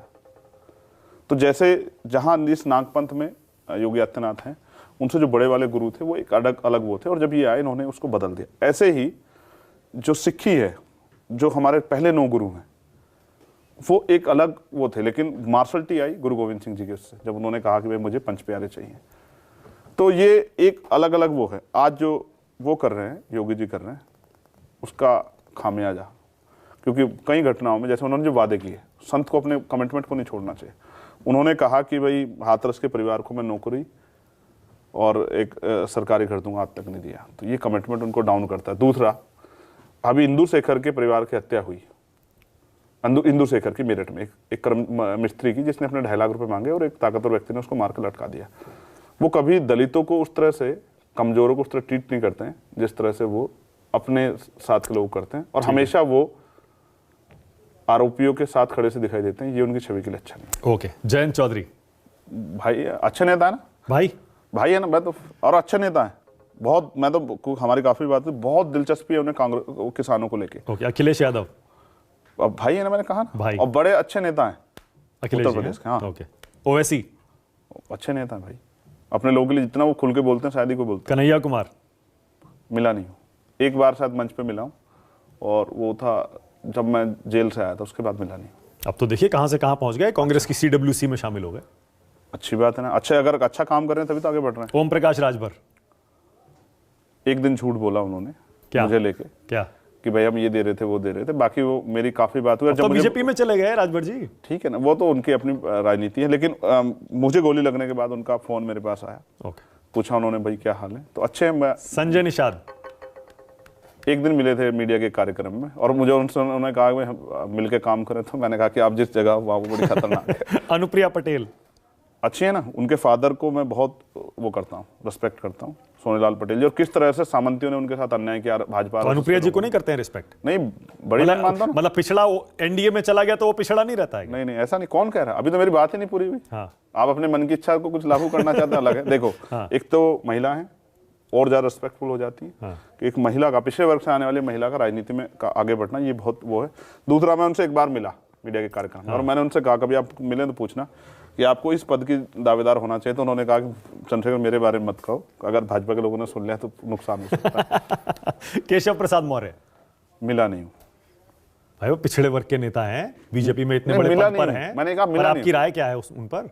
अच्छा, जिस पोस्ट पे हैं, और आप कहते हैं ना बीजेपी में जगह नहीं मिलती पिछड़े लोगों को, देखिए डिप्टी सीएम बना के रखा है उनको कितने साल से, चुनाव हारने के बाद भी। ये लाइन मैंने कब कही? आप ही कहते हैं बीजेपी पिछड़ों पर अत्याचार करती है, उनको जगह नहीं देती। उनके बच्चे देखो ना, 20,000 बच्चे उनके सड़कों पे धक्के खा रहे हैं और आमरण अनशन कर रहे हैं, और वो जब कार्यालय जाते लाठी मारते हैं उनको। मैं ये कह रहा हूं, बीजेपी इन वर्गों के नेताओं को पॉलिटिकल पावर नहीं देती, ओके, और उनसे अपना एजेंडा लागू कराती है। चाहे वो उनसे करवाएं, राजस्थान वालों से, उनसे मध्य प्रदेश वालों से, अब जो बनाए, और चाहे किसी और से कराओ। केशव प्रसाद मौर्य जी को स्टूल पे बिठा के रखा, यार क्या बात करते हो आप, इससे ज्यादा सम्मान क्या देती हो? ओके, पप्पू यादव वो चीफ मिनिस्टर के दावेदार थे या नहीं थे, आप बताओ। मुझे छोड़ो, 2017 में उन्हीं के नाम पे चुनाव लड़ा ना, तो वो दावेदार थे या नहीं थे? क्यों उनका अधिकार छीना? ओके, पप्पू यादव, सच कहा। ऑलराइट, पप्पू यादव बहुत अच्छे नेता हैं, जितना कर सकते हैं, अवसर नहीं मिले उनको उस तरह से, लेकिन जितना कर सकते हैं करते हैं। तेजस्वी यादव अच्छे नेता हैं और वो बहुत कुछ कर रहे हैं, और उसके लिए, बिहार के लिए अच्छा है। नीतीश कुमार डाउन जमीन से उठ के लालू जी और नीतीश में बहुत पहचान बनाई है, और मैं समझता हूं कि वो एक निर्णायक कड़ी हो सकते हैं इंडिया अलायंस में। पीएम बन सकते हैं। अब ये तो इंडिया अलायंस को तय करना है। चिराग पासवान, कभी व्यक्तिगत मुलाकात नहीं हुई, लेकिन ठीक है, कुदरत उनको भी अवसर दे। भाई दलितों के नेता हैं, पूरा थोड़ा ही है। रामविलास पासवान की पार्टी पूरी दलितों की रामविलास पार्टी। पासवान जी का रिस्पेक्ट करता हूं दिल से, वही थे। तो चिराग नहीं है? नहीं, मंडल कमीशन में उनका बहुत बड़ा रोल है। चिराग तो अभी आए ना, अवसर नहीं मिले ना उस तरह से बेचारे। मंडल कमीशन में उनका बहुत बड़ा रोल है। लेकिन देखो, चिराग भाई को ये सीखना चाहिए कि जिस तरह से मोदी जी ने रामविलास पासवान जी का अपमान किया, उनको घर खाली करा दिया और उनकी तस्वीरें फेंक दी, ये बीजेपी ने बहुत बड़ा अपमान किया। और वो अलग बात है कि उनको लगता है कि वो सुधार हो सकता है, तो वो कोशिश कर रहे हैं बीजेपी के साथ। कांशी राम, उनके जैसा सख्त दुनिया में पैदा नहीं हो सकता दोबारा। बाबा साहब, वो मेरे रोल मॉडल है। रामनाथ कोविंद, अगर उनको अवसर मिलता और वो देश में प्राइम मिनिस्टर बनते, तो आज भारत की दुनिया में अलग पहचान होती। रामनाथ कोविंद, कभी मिला नहीं हो। द्रौपदी मुर्मू, मिला नहीं हो। बीजेपी देखिए दलितों को राष्ट्रपति बनाती है। बीजेपी हाँ, एक स्टेटमेंट के बाद शायद जो है, फिर उसके बाद कुछ कह नहीं पाते अपने वर्गों के लिए। एक आप बताओ ना, कुछ एक दलितों के लिए किसी काम पे स्टैंड लिया उन्होंने? आप बताओ ना। किसने? रामनाथ कोविंद जी ने, या आदिवासियों के लिए मणिपुर का इतना बड़ा इश्यू हुआ, बोली क्या कभी? सुना क्या आपने? ओके, ऐसी बनाती है ना, इसको क्या कहते हैं, रबड़ स्टैम्प। ओके, वो बहुत गरिमाई पद पे है, मैं ऐसा कहता अच्छा लगता है। लेकिन सीए का आप विरोध करते ही है। अगर सीए में वो डिस्क्रिमिनेशन करते हैं, सभी लोगों को इंक्लूड नहीं करते हैं, तो कोविड कॉन्स्टिट्यूशन के खिलाफ कुछ भी होगा। देखिए, भारतीय संविधान जिस दिन से लागू हुआ, उस दिन से जो यहाँ था वो इस देश का नागरिक है। अगर आप आज कोई डिस्क्रिमिनेशन कर दें, जैसे एक्ट है ना, धार्मिक स्थलों पर एक्ट है ना, उसका दुरुपयोग, उसके बाद भी भाजपा के लोग दुरुपयोग कर रहे हैं ना उसका, तो अगर कोई संविधान खिलाफ जाएगा तो मैं इसका विरोध। यूनिफॉर्म सिविल कोड मानते हैं होना चाहिए? अभी किस उस पर करने वाले, कुछ आएगा ना, कुछ उसका रोड मैप आएगा तो उस पर बात करेंगे। पर एक देश एक कानून होना चाहिए? भाजपा कर सकती है क्या? बोलती तो बहुत है। ओके, 370 कश्मीर से हटना सही है? उस तरह से स्टडी नहीं किया। जाति गणना होनी चाहिए जैसे बिहार में हुई है, पूरे देश में होनी चाहिए। जाति जनगणना होनी चाहिए, आर्थिक आंकड़े जारी होने चाहिए, देश को पता लगना चाहिए किस जाति के पास कितने रिसोर्स हैं, किसकी कितनी संख्या है, और जिनकी संख्या कम है और जिन पर रिसोर्स कम है, उनकी तरक्की के लिए भी आगे कुछ कदम उठाना चाहिए। और भारतीय जनता पार्टी उसमें सबसे बड़ा रोड़ा है। और ये तो वो देश है जिसमें क्रांतिकारियों ने बहुत दिन जेलें काटी है, और हमने तो यहाँ जो है बहुत सारे ऐतिहासिक रूप से पढ़े। जेल का कौन नहीं जेल में रहा है? आज के मुख्यमंत्री जेल में नहीं गया उत्तर प्रदेश के? जो उत्तर प्रदेश मुख्यमंत्री जेल में नहीं क्या? आप देश के कई राज्यों में चुनाव लड़कर या फिर अपने पैर पसारने की कोशिश कर चुके हैं कि हमारा आधार भी बने। आप बिहार भी गए थे, पप्पू यादव के साथ आपने वहां चुनाव भी लड़ा था कुछ सीटों पर कामयाबी नहीं मिली। कितने वोट मिले थे वहां पर? हाँ, बिल्कुल बताता हूँ। उससे पहले मैं आपको एक चीज और बता दूं। आप जो बार बार कहते हैं ना कि आप दलितों के नेता खुद को नहीं बनाना चाहते, तो जब मैंने मुसलमानों की लड़ाई लड़ी और वो आज मेरे साथ खड़े हैं, तो आप क्यों मुझे दलित नेता साबित करना चाहते हैं? मैं तो, हमारे यहाँ एक आइडियोलॉजिकल हुआ, जैसा पीडे कह रहे हैं ना, बहुजन समाज। ये बहुजन समाज हर हक वंचित समाज की आइडेंटिटी है। दलित, पिछड़े, आदिवासी, मुसलमान, जैन, सिख, बौद्ध, ईसाई, पारसी, जो कमजोर है, ये उनका एक अलायंस है। और ये काशीराम साहब बहुत दिन पहले बना के चले गए, मैं उसी को फॉलो कर रहा हूँ। ठीक है। और अगर न्याय के लिए लड़ने के लिए अगर ऊंची जाति है जो इस देश की, अगर उनके साथ भी कोई अन्याय हो तो उनको भी अगर जरूरत पड़ेगी, तो क्योंकि जब बहन बेटी के सम्मान की बात आती है तो कभी मैं जाति नहीं देखता हूँ, ना धर्म देखता हूँ। ये भी नहीं देखता कि सामने वाला कितना ताकतवर है, उससे उसको वो क्या नुकसान पहुंचा, इसकी परवाह भी नहीं करता हूँ। ना जान की परवाह करता हूँ, ना जेल की, ना मुकदमे की। तो खूब जाके जब दम से लड़ता हूँ, इतनी हिम्मत होती है। तो बिहार में क्या हुआ था जब गए थे आप? बिहार हम जब चुनाव लड़े तो हमारी जो दूसरा एक अलायंस था उनसे बात हुई, और अंत समय पे किसी कारण से वो अलायंस फाइनल नहीं हो पाया। तो हमारी पार्टी के नेताओं ने हमसे कहा, क्योंकि हमारे यहाँ ऐसा नहीं कि ऊपर से चीजें थोपी जाती है, उन्होंने कहा कि देखो अब क्योंकि समय कम रह गया तो हमें किसी ना किसी अलायंस में जाना पड़ेगा। तो जो तीसरा मोर्चा वहां बना पप्पू यादव ने, तो हम उस मोर्चे में गए और हम लोग मिलकर चुनाव लड़ा। और हमें, अगर आपको जानकारी हो, सीटों के हिसाब से 3.5% करीब वोट हमें मिला वहां, गठबंधन को, हमारी पार्टी को। आपकी पार्टी को कितनी सीटें लड़े थे? 9,000 शायद हम 28-30 सीटें लड़े थे। कहीं 9,000, कहीं 11,000, कहीं 13,000 वोट हमें मिला, कहीं कम वोट भी मिला। तो जहां जिसकी जितनी मेहनत तैयारी थी वहां उस तरह का वोट मिला। और क्योंकि सब जगह नहीं जा पा सकते चुनाव में, जैसे अब साधनों की बात है, अब मोदी जी पे बहुत सारे साधन हैं, आज यहाँ हैं, थोड़ी देर में दूसरी जगह चले जाएंगे, सारी तैयारी भी उनकी है, सरकार भी उनकी। अब ऐसा थोड़ा ही कि चंद्रशेखर को कहेंगे भाई चंद्रशेखर आपकी छोटी पार्टी नई पार्टी है, तो आप एक काम करो, आप 1 महीना और फालतू प्रचार कर लो, आपका रिजल्ट बाद में घोषित कर देंगे, ऐसा थोड़ा ही होगा। भाई जिन पार्टियां जो स्थापित पार्टियां उन पे जो साधन है वो उनका प्रयोग कर रही है, हमें परमिशनों की भी दिक्कत होती है, तो हमारी नई पार्टी हमें ज्यादा मेहनत करनी पड़ती है। और समय सब पे वही बराबर है कि जैसे राजस्थान में 3 तारीख को रिजल्ट आना, मेरे लिए 30 में थोड़ा ही आएगा, 3 में ही आएगा ना भाई। तो मुझे भी उसी सीमित समय में अपने छोटे साधनों से ज्यादा काम करना है। ठीक है, अखिलेश जी से इस बार कोई उम्मीद है आपको? रिश्ता कैसा है वैसे अखिलेश जी से? अच्छा है। एक टाइम तो खराब हो गया था। नहीं, वो उत्तर प्रदेश में बड़ी विपक्ष के बड़े नेता हैं, और खराब कुछ दिनों के लिए हुआ था। मैंने फिर कहा, राजनीति में कोई किसी का दोस्त लंबे समय और कोई किसी का दुश्मन लंबे समय नहीं रहता है।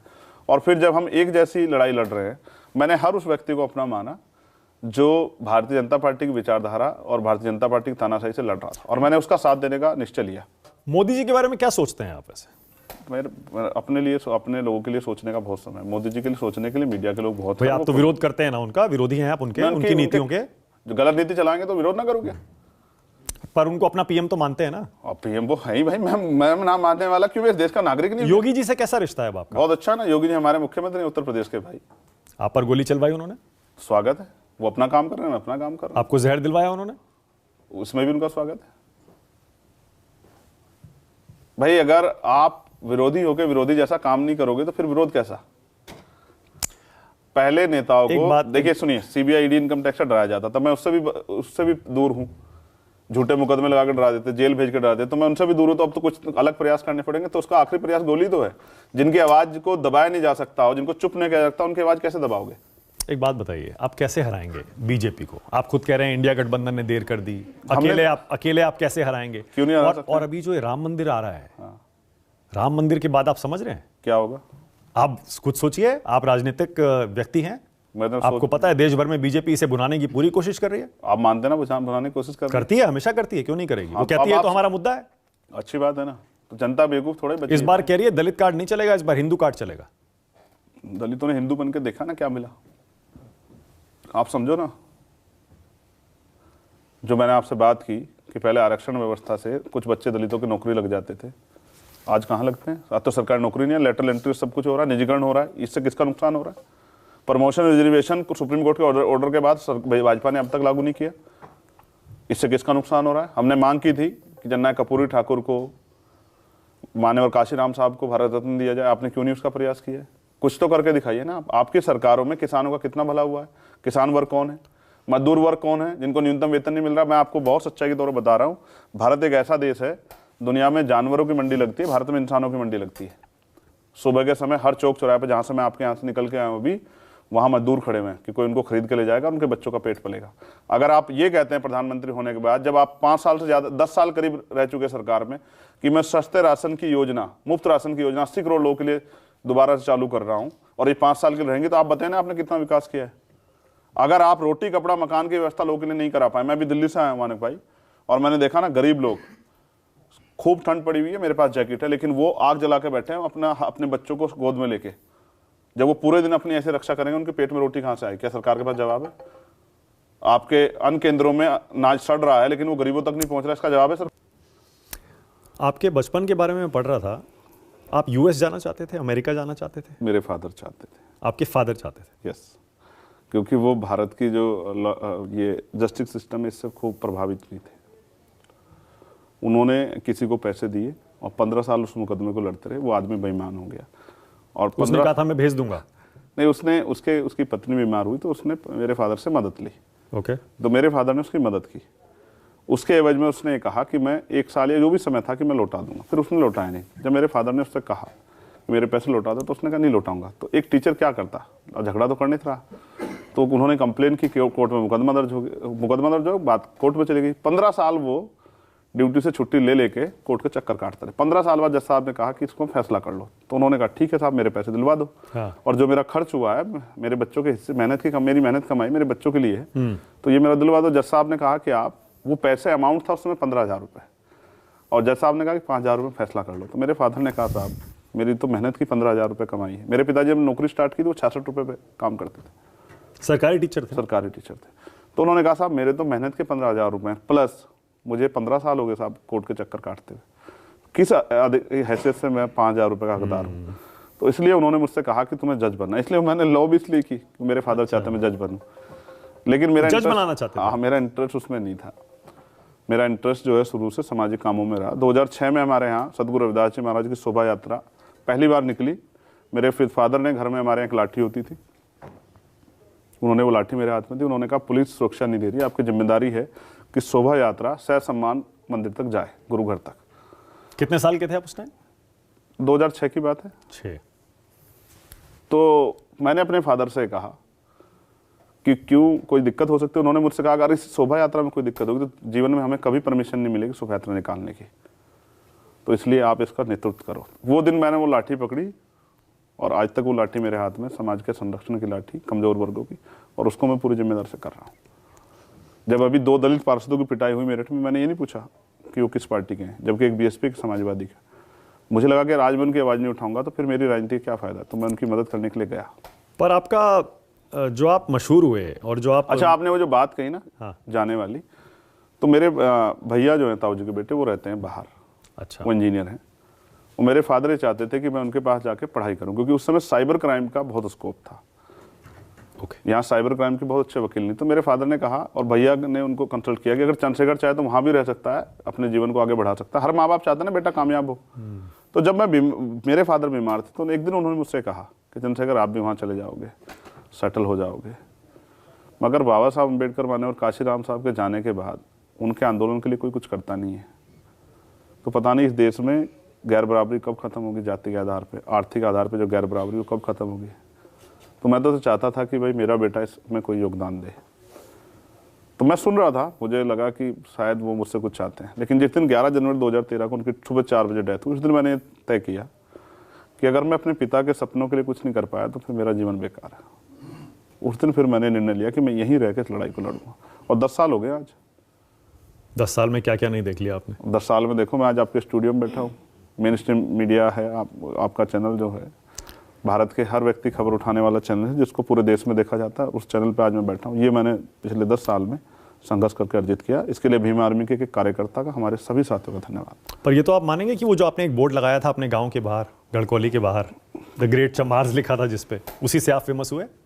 मैं आपको ये भी बता दूं, मेन स्ट्रीम मीडिया को थोड़ा सा चीज़ों पे काम करना चाहिए।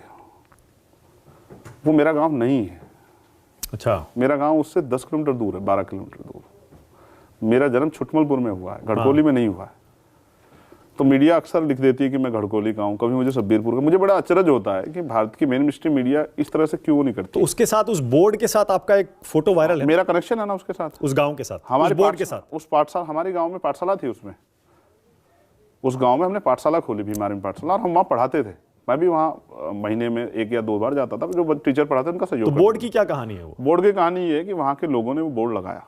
ओके। क्योंकि उस गांव में जो दूसरी जातियों के घर है, उन्होंने भी अपने घरों पे बहुत बड़ा बड़ा अपनी जाति के बारे में लिखा है। अच्छा। और आपको मैं याद दिलाता हूँ, महाट सत्याग्रह, जब महाट सत्याग्रह, हमारे लोग कम पढ़ते हैं, हमारे लोग भी कम पढ़ते हैं। मैं चाहता हूँ इस देश का हर बच्चा यूपीएससी एक बार जरूर दे, क्योंकि यूपीएससी देने का मतलब है कि उसको अपने अधिकारों की, अपने कर्तव्यों की जानकारी होगी। क्योंकि वो उसमें संविधान पढ़ना पड़ता है, साथ जानकारी हासिल हो। अभी लोगों को नहीं जानकारी। मैं कई बार ये देखता हूँ ना, सड़क पर जिस तरह का लोग वो करते हैं, रूल्स ब्रेक करते हैं, तो मुझे लगता है कि लोग जागरूक नहीं है, वरना मन से कोई नहीं करेगा। तो जो बात मैं आपसे बता रहा था, उन गांव के लोगों ने वो बोर्ड लगाया। और जब उस गांव में इतनी बड़ी घटना को अंजाम हुआ तो उन्होंने मुझसे कहा कि भाई हमारे यहाँ झगड़ा हो गया और आप हमारे यहाँ। और मैं आपको महाट सत्याग्रह का जिक्र कर रहा था। महाट सत्याग्रह में बाबा साहब अम्बेडकर ने कहा, जब वो पहली बार तालाब से पानी पिलाने के लिए निकले लोगों को, तो उन्होंने ये बात कही कि जब भी हम इकट्ठा होंगे तो हम कोई ना कोई संकल्प लेंगे बुराइयां छोड़ने का। जैसे उस दिन महाट सत्याग्रह के बाद उन्होंने उस सभा को संबोधित करते 3 संकल्प लिए।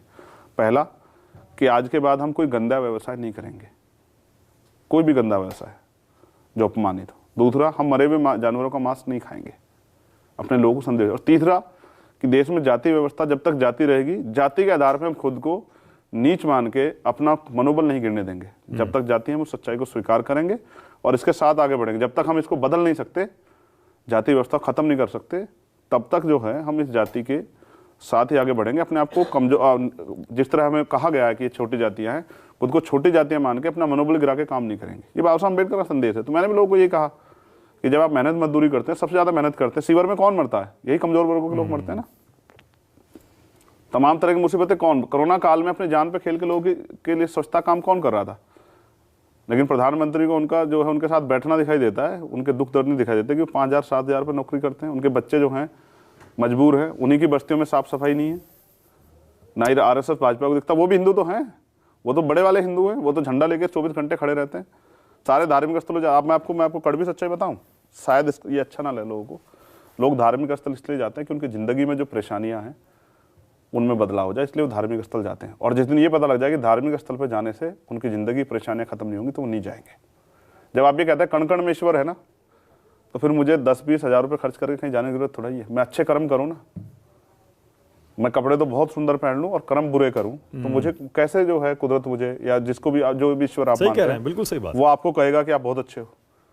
तो लोग इसलिए जाते हैं कि उनको लगता है कि उनकी गरीबी, उनकी बेबसी, उनके घर में जो बीमार है, उनकी जो समस्या है, उनका बच्चा नौकरी लगा, वहां जाके धार्मिक स्थल जाके और मन्नत मांगने से उसकी जिंदगी में सुधार हो जाएगा। इसलिए वो लेट के भी जाते हैं, इसलिए वो साइकिल से दौड़ के भी जाते हैं, इसलिए वो सड़क पे भी दौड़ते हैं, इसलिए वो दंडवत होके, क्या कहते हैं उसको मैं नहीं जानता, नतमस्तक होके भी जाते हैं। वो सब इसलिए जाते हैं, और कोई नहीं। क्योंकि जब उस कुदरत ने, वो कुदरत जिसने हमें पैदा किया, जैसे जो लोग कहते हैं कि हम राम को लाए हैं, तो इसका मतलब राम कमजोर है, वो लोग ताकतवर हैं। जिस राम ने आपको जीवन दिया है, आप उसको ईश्वर मानते हो, उस राम को आप ये कह रहे हो कि भाई वो राम जो है उनको लाने की ताकत आप में है, तो आप तो ये तो उनका भी अपमान कर रहे हो।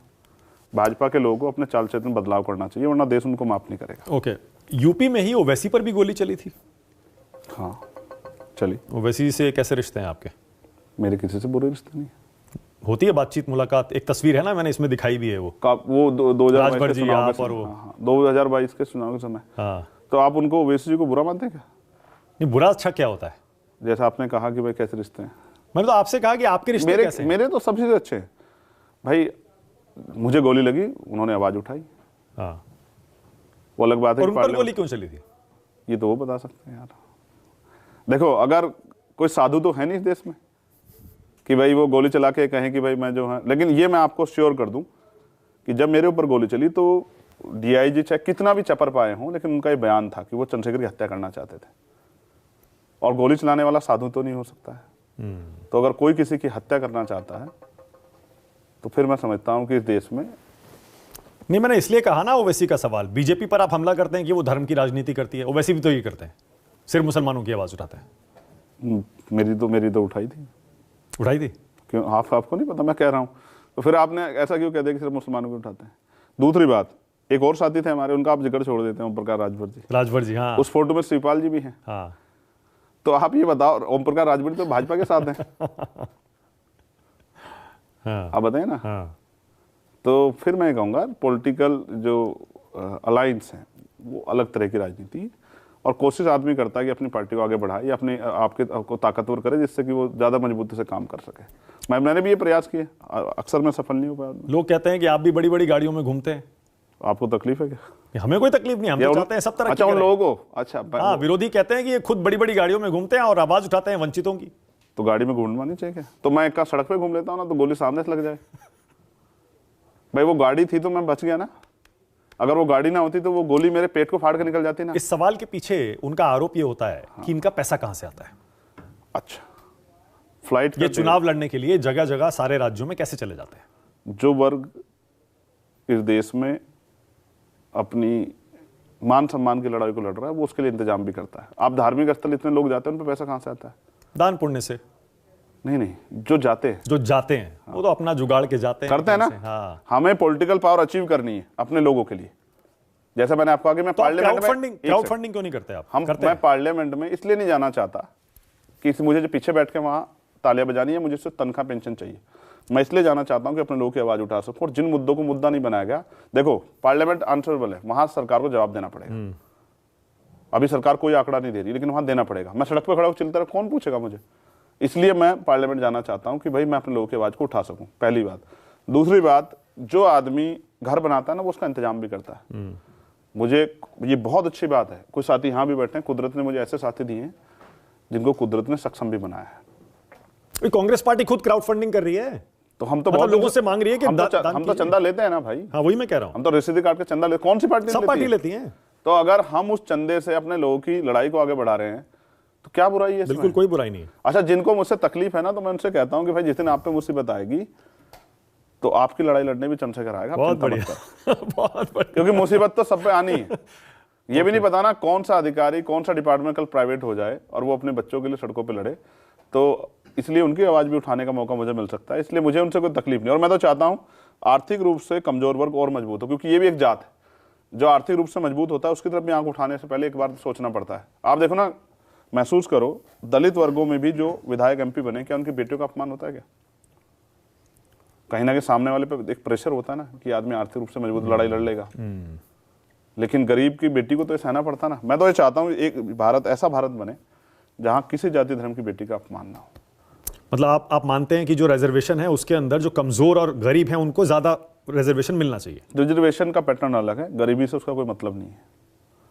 क्योंकि अगर दलितों को मिलता है, अच्छा, तो उस मानते हैं कि उसमें जो ज्यादा पिछड़ा हुआ है आर्थिक आधार पर, सामाजिक आधार पर, उसको भी अलग से मिलना चाहिए? रिजर्वेशन में आर्थिक आधार है ही नहीं ना, ये तो हत्या हुई कॉन्स्टिट्यूशन के उसके। तो कैसे तय आर्थिक आधार पर जब आरक्षण लागू हुआ, हाँ, तो ये जो रिजर्वेशन का कॉन्सेप्ट दिया गया है, सामाजिक पिछड़ापन और शैक्षिक पिछड़ापन और प्रतिनिधित्व, ये उसका वोल्यूशन था। ठीक है। तो आप महसूस कीजिए, देखिए सरकारी नौकरियां 2% है, उसी में रिजर्वेशन है ना, प्राइवेट सेक्टर में तो नहीं है। उन 2% में जैसे इस आपके स्टूडियो में सारे एक ही जाति के लोग, सोचिए आपकी जाति के लोग, और कोई अलग व्यक्ति दूसरी जाति का एक व्यक्ति यहाँ जाए और वो अपने आप को इनसिक्योर फील करे, या कहीं उसको ऐसा लगे कि भाई ये सब एक बहुल्यता है, एक विचार है, अगर मैं इनके खिलाफ कोई भी वो करूंगा, इनकी गलती या इनको वो करूंगा, तो ये मेरे ऊपर हावी हो सकते हैं। तो जो सरकारी सिस्टम है उसमें प्रतिनिधित्व का सवाल है। जैसे एक थाना है, मैं इसको और डीपली समझाता हूँ, देश को समझना चाहिए रिजर्वेशन को। एक थाने में सब लोग एक ही जाति के लोग हैं, अब उस जाति का व्यक्ति किसी और दूसरे व्यक्ति पर अन्याय अत्याचार करता है, इस पर अन्याय अत्याचार हुआ, थाने आता है। तो यहाँ जो जाति मोह है, जो कभी जिंदगी में छूटता नहीं है, हम तो उससे बाहर हैं, तो वो जाति मोह में जब वो बताएगा कि भाई इस आदमी ने किया और उनको पता है वो अन्याय करने वाला उनकी जाति व्यक्ति, तो उसको बचाने का प्रयास करेंगे ना। तो न्याय कैसे मिलेगा? तो न्याय तब मिलेगा जब यहाँ सभी का प्रतिनिधित्व होगा, हाँ। सब लोग होंगे, और जब सब लोग होंगे तो कहीं ना कहीं ये रहेगा कि अगर आज हम ये करते हैं तो फिर हमारे खिलाफ कोई कार्रवाई हो सकती है। मैं सवाल दोहरा रहा हूँ, मान लीजिए दलितों को 20% मिला, ठीक है, दलितों में भी तो कई जातियां हैं ना, हाँ है ना, तो बीजेपी ये कहती है कि उसमें भी जो ज्यादा पिछड़ी जातियां हैं वो पीछे रह जाती हैं, जो पावरफुल जातियां हैं वो सारा ले जाती हैं रिजर्वेशन। इसीलिए जिसकी जितनी संख्या कोटे के अंदर है उस जाति के अंदर, उनको उसी हिसाब से बंटना चाहिए सबके अंदर। सही है ना, बिल्कुल सही है ना, 100% कर देना चाहिए ना रिजर्वेशन। भाई जिनकी 15% संख्या है उनको 50% का लाभ क्यों दे रहे हो? आप बताओ ना मुझे। मतलब ओबीसी रिजर्वेशन अलग से हो जाना चाहिए। एक सेकंड, हाँ। क्या दलित पिछड़ों में क्षमता नहीं है? आप इसको नकारते हैं क्या? बिल्कुल नहीं है ना, क्यों नहीं? तो फिर जो हमारी चीफ सेक्रेटरी है, जो हमारी सेंट्रल सेक्रेटरी है, उसमें कितने चीफ सेक्रेटरी दलित, पिछड़े, आदिवासी हैं? इसका जवाब देना चाहिए ना। क्या सुप्रीम कोर्ट के जज नहीं बन सकते हैं दलित, पिछड़े? वहां कॉलोजियम सिस्टम लगा के इनको क्यों रोका गया? जो आप देखो ना, अभी यूपी में आप देखो, फिर आप मुझसे कहोगे, लेकिन ये सच है, कितने दलित पिछड़े जो प्रमोट हो गया है, उनको पीसी, उनको डीएम आपने बनाया। तो यही आरोप तो अखिलेश जी पर लगता था, सब जगह यादवों को लगा देते थे, एक ही जाति के लोगों को। कोई आंकड़ा है आप पे? मीडिया कुछ भी चला दे उसको मान लिया जाएगा? मीडिया के चलान से नहीं होता ना, हमसे पूछो ना। हमारे यहाँ एक डीएम जो है 5-5 साल रह के गया है, इसलिए रह के गया ना कि वो सीधे चीफ मिनिस्टर को वो करते हैं, रिपोर्ट करते हैं। तो क्या योगी जी के राज में ऐसा हो रहा है? कोई जाति को हो रहा है ना। डीएम क्यों नहीं मेरा लाइसेंस बना रहा है? क्यों, किस चीज का इंतजार कर रहा है डीएम? देखो जाति है ना, जाति सामने आ जाती है ना, कि ये उनके मन में रहता है कि ये तो यार जाति व्यवस्था जो बनी हुई है उसके आधार पे नीचे जाति के इनको ये अवसर क्यों मिलना चाहिए? वो रास्ता बैरिकेटिंग तोड़ देंगे हम, जो बैरिकेटिंग हमारी समानता खिलाफ जाएगा उसको डायनामाइट लगा के उड़ा देंगे। इस देश में भेदभाव नहीं चलेगा, इस देश में बराबरी के साथ हम लोग जिएंगे। और हम मेहनत करते हैं, सबसे ज्यादा हम मेहनत करते हैं, फिर हमें 250-300 रुपये मिलते हैं। मैं पूरे राजस्थान घूम के, आप नहीं गए होंगे ना, मैं गया हूँ ग्राउंड जीरो लेवल पे, 200 रुपये मिलते हैं दिहाड़ी के, सुबह से शाम तक पसीना बहा के। और 200 रुपये का, 300 रुपये का मेरे कुत्ता दूध भी जाता है सुबह से शाम तक।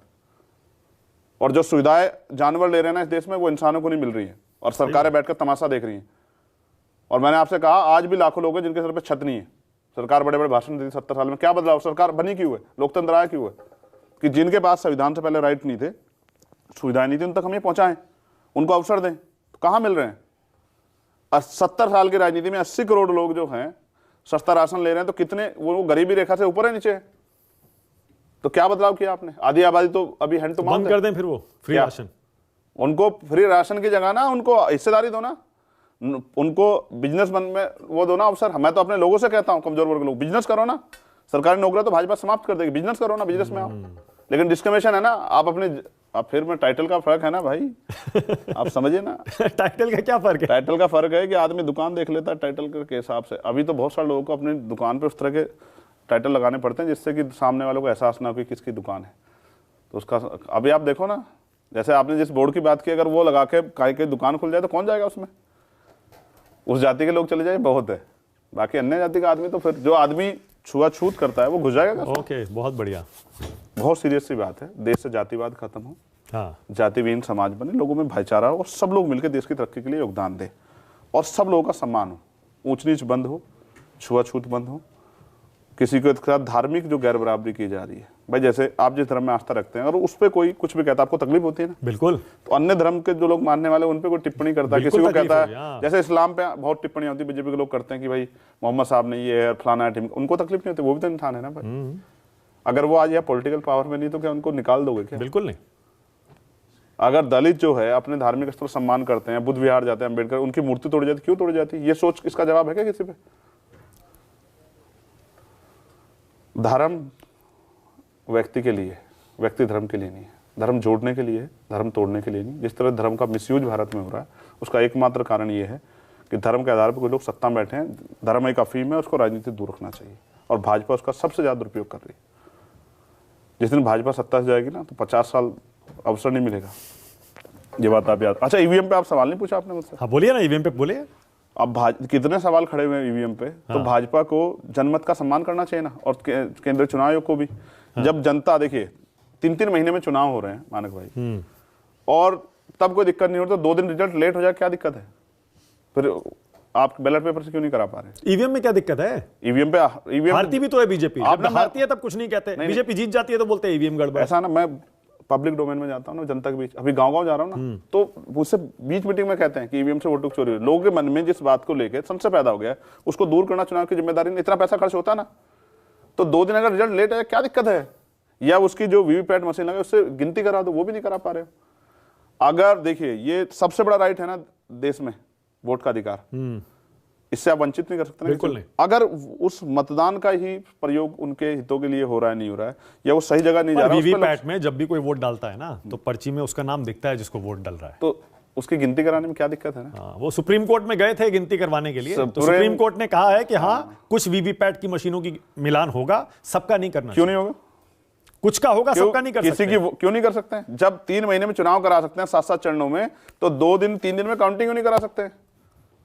और फिर आप समझो, सुप्रीम कोर्ट से भी बड़ा है ना जनता का के जो अदालत है, लोकतंत्र है ना। सुप्रीम कोर्ट की जो तनख्वाह मिलती है जजों को, वो भी तो यही देते हैं ना, इन्हीं के टैक्स से। और जो सड़कों पर बैठे थे ना वहां, जिन पे छत नहीं थी, वो भी टैक्स देते हैं भाई, उन पे भी जीएसटी का असर है। तो आप टैक्स सबसे लोगे और उनके हितों के लिए काम नहीं करोगे। 85% आबादी टैक्स लेते हो और उस पैसे का प्रयोग उनके लिए नहीं कर रहे हो, तो फिर किसके लिए करोगे? रिसोर्स हमसे लेते हो, मेहनत हमारी और माल कोई और खाए। ये क्या बात देश में चल रही है? ये नहीं चलेगी। धन धरती और राजपाट बट के रहेगा, ये बात आप मेरी जान लो। ये समय चला गया। अब लोग दलित पिछड़े जो हैं, आदिवासी, और ये पढ़ गए हैं लोग, अब पढ़ के अपने अधिकार जान रहे हैं। अब जब ये अधिकार जान जाएंगे, फिर ये किसी को अधिकार लूटने नहीं देंगे भाई।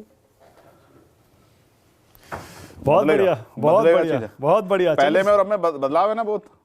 देखो कितना सीख रहा हूँ। अरे आप कमाल है, मैं तो इसीलिए सुन रहा हूँ। और ये जब अब तक 3-4-5 साल में कई बार मैंने इंटरव्यू किया है आपका, तो पहले में फुल फॉर्म में दिख रहा है आप। अब आप देखो कि अब आप हर मुद्दे पर खुलकर बोलते हैं, और आपकी बोलने की कला ही है जिसकी वजह से मेरा ऐसा मानना है, मीडिया भी आपको आमंत्रित करता है, लोग आपको सुनते भी हैं। अच्छा, इस पे भी आरोप लगता है, इसीलिए आपकी फैन फॉलोइंग भी है। इस पे भी आरोप लगता है कि मीडिया उनको बहुत दिखाती है।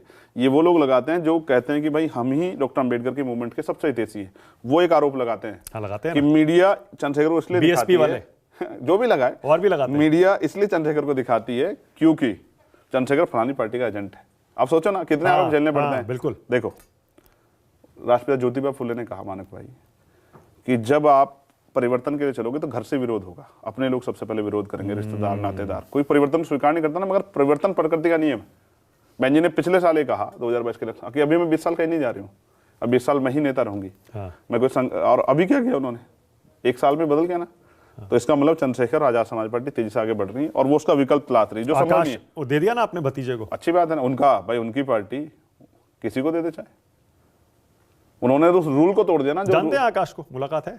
मुलाकात नहीं जानता हूं ना, वो मुझे नहीं जानते। उन्होंने एक दिन इंटरव्यू में कहा कि वो छोटे मोटे लोगों को नहीं जानते हैं और उन छोटे मोटे लोगों के लिए समय, लेकिन यही छोटा मोटा व्यक्ति जो है ना, उनको भले ही लोग शकल से जानते हैं, लेकिन हर कमजोर वर्ग का बच्चा छोटे मोटे व्यक्ति को जानता है और इसने उन छोटे मोटों के लिए लड़ाई लड़ी है। और उसने शायद इतने दिन जो हैं संघर्ष में ना बिताओ जितने दिन मैं जेल में रहा हूँ। मेरा छोटा भाई है, उसके लिए मंगल कामनाएं करता हूँ, वो तरक्की पाए, कामयाब हो, बिजनेस में भी कामयाब हो, जो करते हैं राजनीति में भी कामयाब हो। लेकिन मानक भाई, मेरे पास कुछ खोने के लिए नहीं है, मेरी कोई विरासत नहीं उजड़ रही है, लेकिन मैं इस लड़ाई को इसलिए लड़ रहा हूँ क्योंकि मुझे अपने लोगों के लिए कुछ करना है। और अगर मैं ऐसा नहीं कर पाता हूँ तो फिर मेरे जीवन का कोई फायदा नहीं। शहीद आजम ने जब ये लड़ाई लड़ी तो उन्होंने अपने लिए कुछ नहीं रखा। वो चाहते तो फांसी क्यों वो करते। आप बताओ, जो गोली खाएगा वो क्यों लड़ने आएगा? वो तो घर में डर के बैठ जाएगा ना। तो मैं क्यों सड़कों पे हूँ? जान से बढ़ के कुछ होता है क्या? कितने भी आप आरोप लगाओ, आप मुझे बताओ, जब आपकी जान पे बना, इससे बढ़ के कुछ होता है क्या? कि आपको मारने के लिए लोग घूम रहे हैं, ये भी नहीं पता कहाँ से गोली चल जाएगी, उसके बाद आप जनता के बीच में जा रहे हो, तो आपको किस चीज का लालच है? कोई संपत्ति मैंने अर्जित नहीं की है, मेरे पास अपनी गाड़ी नहीं है आज तक भी, तो मुझे इस बात का दुख नहीं है ना। मेरा इस देश में बहुत सारे 90% आबादी ऐसे जिन पे गाड़ियां नहीं है, तो इसका मतलब वो क्या संघर्ष नहीं कर रहे हैं? संघर्ष से पीछे नहीं हटना चाहिए। बिल्कुल बिल्कुल नहीं हटना चाहिए और बोलने से भी पीछे नहीं हटना चाहिए। चंद्रशेखर आजाद, सच बोलने से मेरी शुभकामनाएं आपके साथ। बहुत अच्छा लगा इस इंटरव्यू के लिए। अरे यार, कुछ ज्यादा ही पावर है। यही आपका जोश है जो आपको इतने सारे युवाओं में लोकप्रिय बनाता है। मुझे ऐसा लगा कि ये नहीं, वैसे भी मैं देख रहा हूँ ना कि जोश में आ गए।